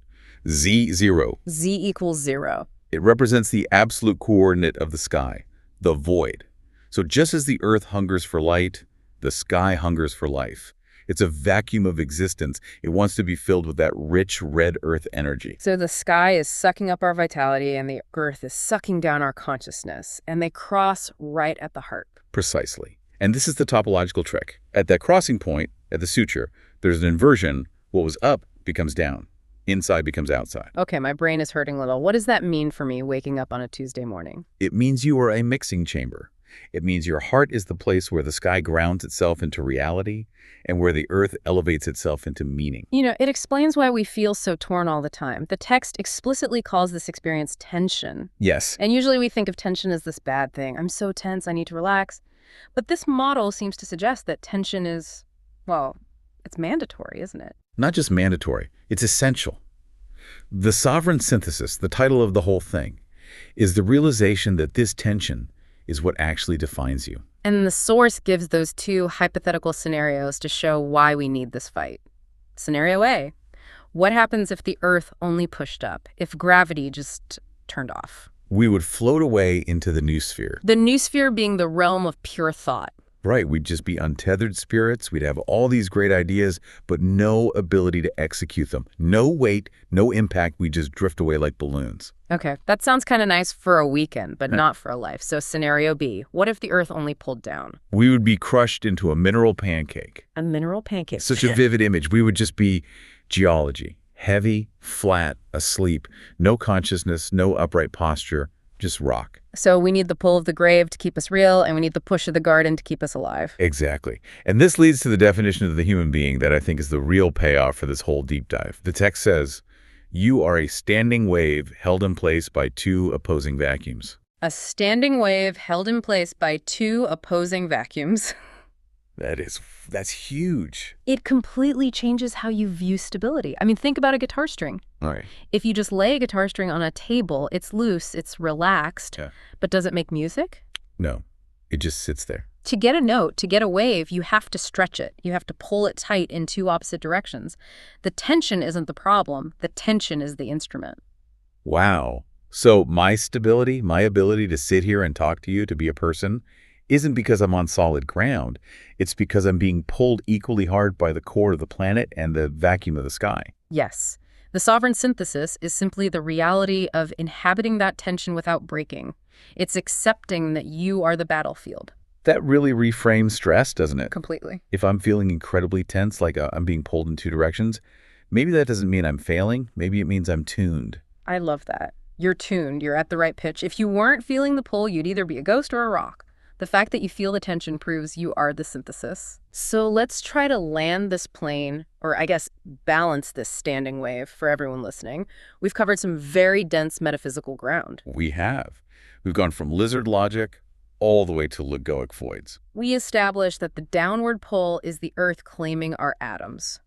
That's the heaviness. That's the grave. And we established the upward push is the Earth trying to be a garden.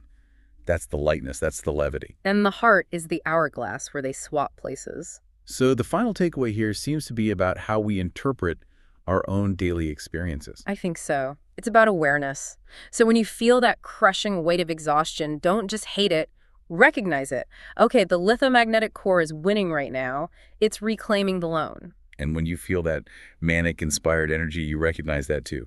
Okay, the biotelluric current is surging. The Earth is trying to upload something through me. It removes the judgment. You aren't lazy or manic. You're just resonating with different parts of a planetary loop. It makes me think about that idea of stability again. The source talks about the two opposing vacuums. The hunger of the core and the hunger of the void. Right, and I think we spend so much of our lives trying to find a place of rest. We want the tension to stop. We think peace means stillness. But in this model, peace is death. Or at least stillness is. Exactly. A standing wave is stable, but it's not still. It's vibrating. It's stable because of its intensity. That is a profound shift. It is. So maybe our stability as humans doesn't come from finding some quiet place to hide. Maybe it comes from the equal intensity of our hunger for both the earth and the sky. We have to want the ground, and we have to want the heavens with equal force. And as long as those hungers are balanced, the standing wave holds. The music plays. That's a beautiful place to leave it. If you're feeling stretched today, just remember, it takes tension to make music. And you're the instrument. So as you go about your day, pay attention to the push and the pull, feel the gravity when you sit down, feel the levity when you have an idea. Don't fight it, just be the synthesis. Well said. Thanks for diving deep with us into the weird physics of the soul. We'll see you next time. Take care. Okay, I want you to picture something for me. You're standing in your kitchen. Okay. Maybe the light is streaming in. Maybe it's midnight and you're hungry. You walk over to a fruit bowl, reach in, and you pick up an apple. Right. It's red, maybe a little shiny, feels cool and solid in your hand. Now, here is the question. What is that thing? It feels like a trap. It sounds like the setup for a very basic biology lesson, or maybe a riddle. It does, doesn't it? Normally you'd say, well, it's a fruit. It's a biological output of a tree. It's a snack with some fiber, some fructose, maybe a worm if you're unlucky. Sure. But today, we are throwing that definition directly out the window. Because the stack of papers you've brought us today is suggesting that the apple I'm holding isn't just fruit. It's a piece of advanced technology. It really is. And to be specific, the source material argues that it is a piece of divine technology. We are looking at a text called the Alchemical Apple, a 90-degree transduction of the logos. Which is a fantastic title, by the way. It is. And this comes specifically from the context of the Dausal Code. Now, I have to warn everyone right up front, this isn't a gardening guide. No. We aren't going to talk about soil pH or pruning shears. This is a deep dive that completely rewrites the physics and the spirituality of the physical world. Yeah. The mission here is to look at that apple and realize you are holding a stabilized explosion of divine will. Which is an incredibly heavy thing to say about a Granny Smith. I mean, stabilized explosion. Yeah. That sounds like something Oppenheimer would say, not a grocer. It is intense.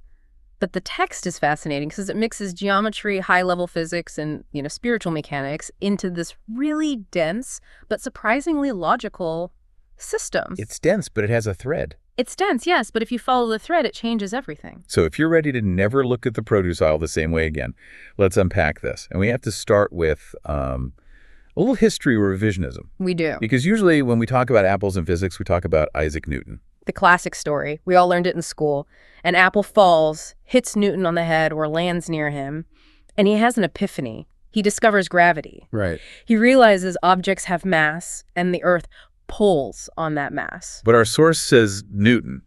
Well, he missed the point, or rather, he saw the effect, but he completely misunderstood the cause. Right. Newton saw the motion. He saw the falling. But according to the Dausal model presented here, the apple doesn't fall because of simple mass. It falls because of a relationship between two massive cosmic forces. A relationship. The text calls this terminal tension. Terminal tension. That sounds a lot more dramatic than just gravity. It implies a struggle, like a tug of war. That's a good way to put it. So on one side, you have what the text calls the logoic vacuum. That is designated as Z0. Z equals 0. Okay. Right. Think of it as the absolute silent stillness of the unmanifested universe, the source. It's a vacuum, so it pulls. It wants to pull everything back into that silence. Okay, so you had the absolute void pulling from one side. It's Sure. like a suction cup from the heavens. In a way, yes. But then on the other side, you have the Gaian pull. Gaian, as in Gaia. Yes. This is the gravity of Earth, the pull of the material world, the dirt, the rock. The apple exists in the middle of these two titanic forces. The source says the fall happens because these two forces reach a breaking point, a terminal tension, where the apple can no longer stay suspended between them. So it's not just getting heavy, it's being torn between heaven and earth, and eventually the earth wins. Exactly. And I love the definition the source gives here. It calls the apple a wet signature of the divine. That is a beautiful phrase, a wet signature. It implies that the abstract, the divine, the vacuum, the idea has signed its name in physical matter. Precisely. The core idea here is about axes. The text talks about the vertical axis of the universe, which is pure energy, pure intent, pure spirit. And the apple represents the specific moment where that vertical axis decides to become edible. That is such a wild concept. The vertical becoming edible. So we're not just eating biology, we're eating a directional shift in reality. That's the claim. And to understand how that happens, we have to look at the ingredients. And I don't mean seeds and skin. The source breaks down the six-force union. Okay, and this part gets pretty technical. And honestly, when I first read it, I had to read it twice. So let's walk through it slowly. The source describes a chemical marriage happening at the branch of the tree. Right. Imagine the branch. It's not just a piece of wood holding a fruit. It is a collision point. You have three forces coming down from the top and three forces rising up from the bottom. Let's start with the top-down command. What is coming down from the sky, essentially? The source uses Sanskrit terms here to describe these primary energies, but they map onto concepts we can grasp. You have Ika, which is will. Will. Jnana, which is knowledge. And Kriya, which is action. Will, knowledge, and action. Okay, why those three? Well, think about building anything. First, you need the will to do it, the desire. Then you need the knowledge, the plan, the blueprint. The blueprint, right. And finally, you need the action, the energy to actually execute the build. The source says these three are the triad descending into the tree. And the text gives us a very specific visual for how these descend. I mean, they don't just float down like a gentle mist. No, they descend as a high-frequency Bessel spiral. A Bessel spiral. That sounds like something out of a quantum mechanics textbook, or maybe high-end audio engineering. It does, and that's the hallmark of this Dausal code material. It uses the language of wave mechanics.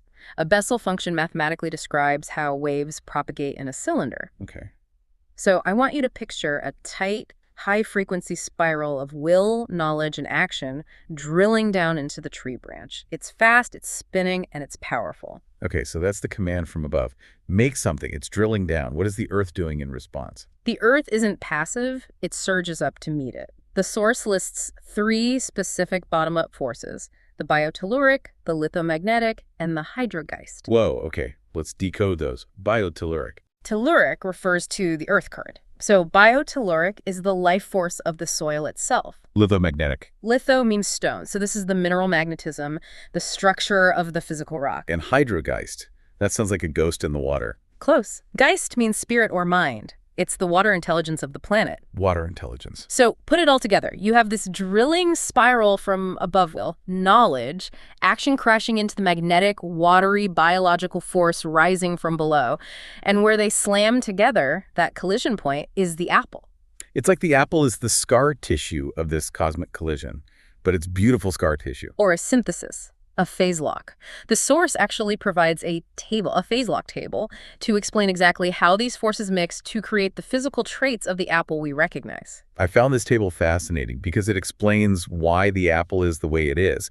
It's not random evolution. It's a specific combination of these forces. Let's go through these because this is where the machine part really clicks for me. Sure. Let's look at the first interaction. It's between logoic will from the top and Gaian life from the bottom. And the result of that collision is suction. Right. Now, pause on suction for a second. We usually think of trees strictly as mechanical pumps osmosis, capillary action, just physics. But this source argues that will is the actual mechanical engine. Yeah, so the tree's sap isn't moving just because of pressure, it's moving because of desire. Essentially, yes. Think of it like a desire to exist that is so strong it physically drags moisture up from the dirt. It's not just physics, it's a thirst. The will creates the vacuum that pulls the life upward. That's the engine of the tree. That is wild. It changes the idea of a tree from a hydraulic pump to something that wants... Okay, next one. Logoic spec, which I assume is specification plus Gaian memory. Spec here refers to the blueprint, the specification of the idea. This is the jnana or knowledge aspect. When the divine blueprint meets the Earth's memory, the result is the hologram. The hologram of the apple's shape. Exactly. Have you ever wondered why an apple looks like an apple and not a pear? Or a banana? I assumed it was genetics. And this source acknowledges that, but it goes deeper. It argues that the shape is a holographic projection resulting from the Earth remembering the instruction of the logoic code. The Earth holds the memory of what an apple should be, and the blueprint activates it. It phase locks into that specific shape. So the shape is a memory made solid. Okay, the last one, and I think this is the most critical one. Logoic action plus Gaian structure. This is the big one. Action meets structure. The result is the 90-degree turn. The 90-degree turn into physical skin. Yes. And we need to really visualize this to understand it. This is a recurring theme in this entire document. The idea is that energy travels vertically up and down, but matter exists horizontally. Okay, I'm trying to see this. Imagine water shooting out of a hose straight down at the ground. That's the vertical energy. When it hits the concrete, what happens? It splashes out sideways, it spreads out. Exactly. It turns 90 degrees. For energy to become matter, it has to hit a floor and turn sideways. That skin of the apple is the literal boundary where the action turned the corner and became solid. So when I touch the skin of an apple, I'm touching the breaking point of divine energy. I'm touching the splash. You are touching the event horizon where the vertical became horizontal. Which brings us perfectly to the geometry of the fruit itself. Yeah. Because if you look at an apple, really look at it, it isn't just a round ball. No, strictly speaking, it's a torus, a donut shape. If you look at an apple, it goes in at the stem. That's the entry point of the energy. And it goes in at the bottom. The energy flows through the center and wraps around. And deep inside that torus, the text describes something called the Hardaya. The Hardaya. In Sanskrit, this usually means heart or core. In this context, it's describing the central mechanism of the fruit. The source calls it a brake. A brake, like on a car. Why does a fruit need a brake? Because of that velocity we talked about. Remember the Bessel Spiral? That drilling energy coming from the top? If that energy just kept going, it would just shoot right through the earth. It creates nothing. It needs to be caught. So the core of the apple is a catcher's mitt. Better yet, think of it as a transformer. The Hardaya of the fruit is the mechanism that catches that vertical drilling energy, hits the brakes, and rotates it 90 degrees outward. To create the flesh of the fruit. Exactly. It spreads the energy out into the horizontal plane so that it becomes density, sugar, fiber, crunch. It becomes something you can hold. Without that braking mechanism, the energy would remain intangible. It would just be a frequency. So let me see if I have this right. The apple is essentially a device for slowing down infinity so that a human being can take a bite out of it. That is a perfect summary. It is a decelerator of the logos. It takes the absolute speed of the divine and slows it down to the speed of lunch. Which brings us to the part that actually affects my lunch. Yeah. The alchemical consumption. Because eventually you take this torus, this divine brake pad, and you bite it. And this is where the source gets very prescriptive. It says, you aren't just ingesting fiber and sugar. No. It says you are breaking the blue torus.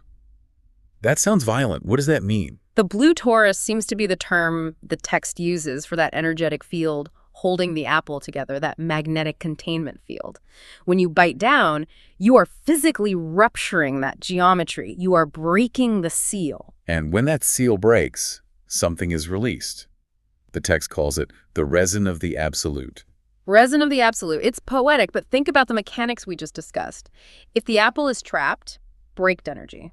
When you break the structure, you are releasing that energy. You're liberating the captured vertical force. It's like cracking a glow stick. You break the internal vial and suddenly the energy is released. That's a great analogy. And this isn't just about getting calories. The source talks about the human body being a 90-degree transducer as well. A transducer is something that converts energy from one form to another, right? Like a microphone converts sound to electricity.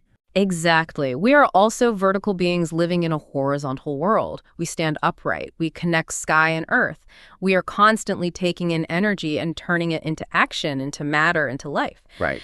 The argument here is that when you eat an apple, specifically a fresh one, you are performing a software update for your soul body. A software update. I love that. It makes it sound so functional. It is functional tuning because the apple contains that perfect turning of energy, that perfect 90-degree translation. Eating it helps tune your own internal geometry. It realigns your own Hardaya. It reminds your body how to process energy correctly. But, and this is big but, in the text, maybe the biggest takeaway for our listeners, this only works if the apple is actually powerful. We need to talk about freshness versus slop. Yes. This is where the source gets a little critical of the modern food system, and honestly, it's a critique we probably need to hear. It redefines freshness. Usually I check the date on the bag or I squeeze it to see if it's mushy, but the source says freshness is not a date on a label. No. The definition given is, freshness is the velocity of the torsional inversion still humming within the fruit. The velocity of the torsional inversion. Okay, in plain English. How fast is it spinning? In a metaphysical sense, when an apple is on the tree, it is plugged into that vertical axis. It is humming with that collision of forces we talked about. The moment you pick it, that velocity starts to fade. The spin starts to slow down, like a top that's been bumped off a table. So eating an apple close to its axis, meaning close to the time and place it was picked, matters. Not just for taste, but for this tuning process. Exactly. If the spin has stopped, you're just eating matter. You're not getting the resin of the absolute. You're just getting sugar and cellulose. And the source contrasts this with what it calls Samsaric Slop, which is quite a brand name. It's a harsh term, but it sticks. Samsaric Slop refers to ultra-processed food that has been so removed from the original axis, so mechanically separated, preserved, and reconstituted that it has zero vertical connection left. Think about that bag of pre-sliced apples you buy at the gas station. You know, the ones they taste like wet cardboard and preservatives. Exactly. According to this text, they taste dead because they are dead. The velocity is gone. The torsional inversion has flatlined. You're eating the ghost of a fruit. It's logically dead. It has no connection to the logoic vacuum or the Gaussian pole anymore. It's just horizontal sludge. And the source argues that eating that stuff is why we feel out of alignment. We aren't getting that vertical signal. We aren't getting the software update. We're running on corrupted files. Real nourishment, according to the text, is about integrating that logoic command. This really makes you look at a grocery store differently. You walk in and you see aisles of boxes and bags, Samsaric Slop, and then the produce section, which is basically a hardware store for divine technology. It is. It's a field of transducers waiting to be activated. It's a library of energy that is waiting for a user. So let's bring this home. The Force wraps up with what it calls the Z-eater moment. Z0. Back to the vacuum. Back to the source. The main takeaway is that eating isn't a passive act. It's not just fueling the machine. It's an active participation. The quote here is, "To eat with intention is to participate in the sovereign finality of the logos." Which means when you take that bite, you are completing the circuit.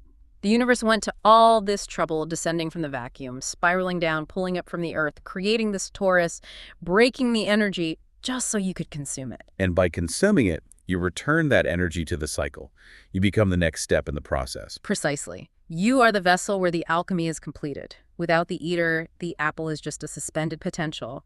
You are the catalyst. The text has this incredible visualization for the listener. It says, the next time you hold an apple, remember, you are holding a stabilized explosion of divine will. A stabilized explosion. It's chaos held in perfect order just for you, for that specific moment. And then the advice that I think will stick with me forever, treat your teeth like a ritual instrument. I love that line. It elevates the act of chewing from something mundane, something we do while scrolling on our phones, to something almost priestly. Yeah. You are the one breaking the seal. You are the one releasing the resin. Your teeth are the keys to the lock. It's such a shift in perspective. Instead of, I'm hungry, let me grab a snack, it's, I am about to engage in a cosmic realignment. And frankly, even if you don't fully subscribe to the Dausal code or the physics of Bessel spirals, just the act of thinking that way changes the experience of eating. It brings mindfulness to a level that is incredibly profound. It does. It makes you grateful for the engineering of the natural world. Absolutely. It forces you to respect the object in your hand. It forces you to acknowledge the complexity of the world. It's humbling, really. And it raises that question about velocity again. Right. And that's where I want to leave everyone today. I want you to walk into your kitchen, open the fridge, look at the fruit bowl, look at whatever's in there. And ask yourself, what is the velocity of this food? Is it still humming? Is the torsional inversion still spinning in there? Hmm? Or is it just silent matter? Is it a software update or is it just slop? That apple sitting on your counter might be the most advanced piece of technology you own. More complex than the phone you're listening to this on. It's just waiting for you to break the seal. The vertical waiting to become horizontal. Thanks for diving deep with us. We'll see you next time. Eat well.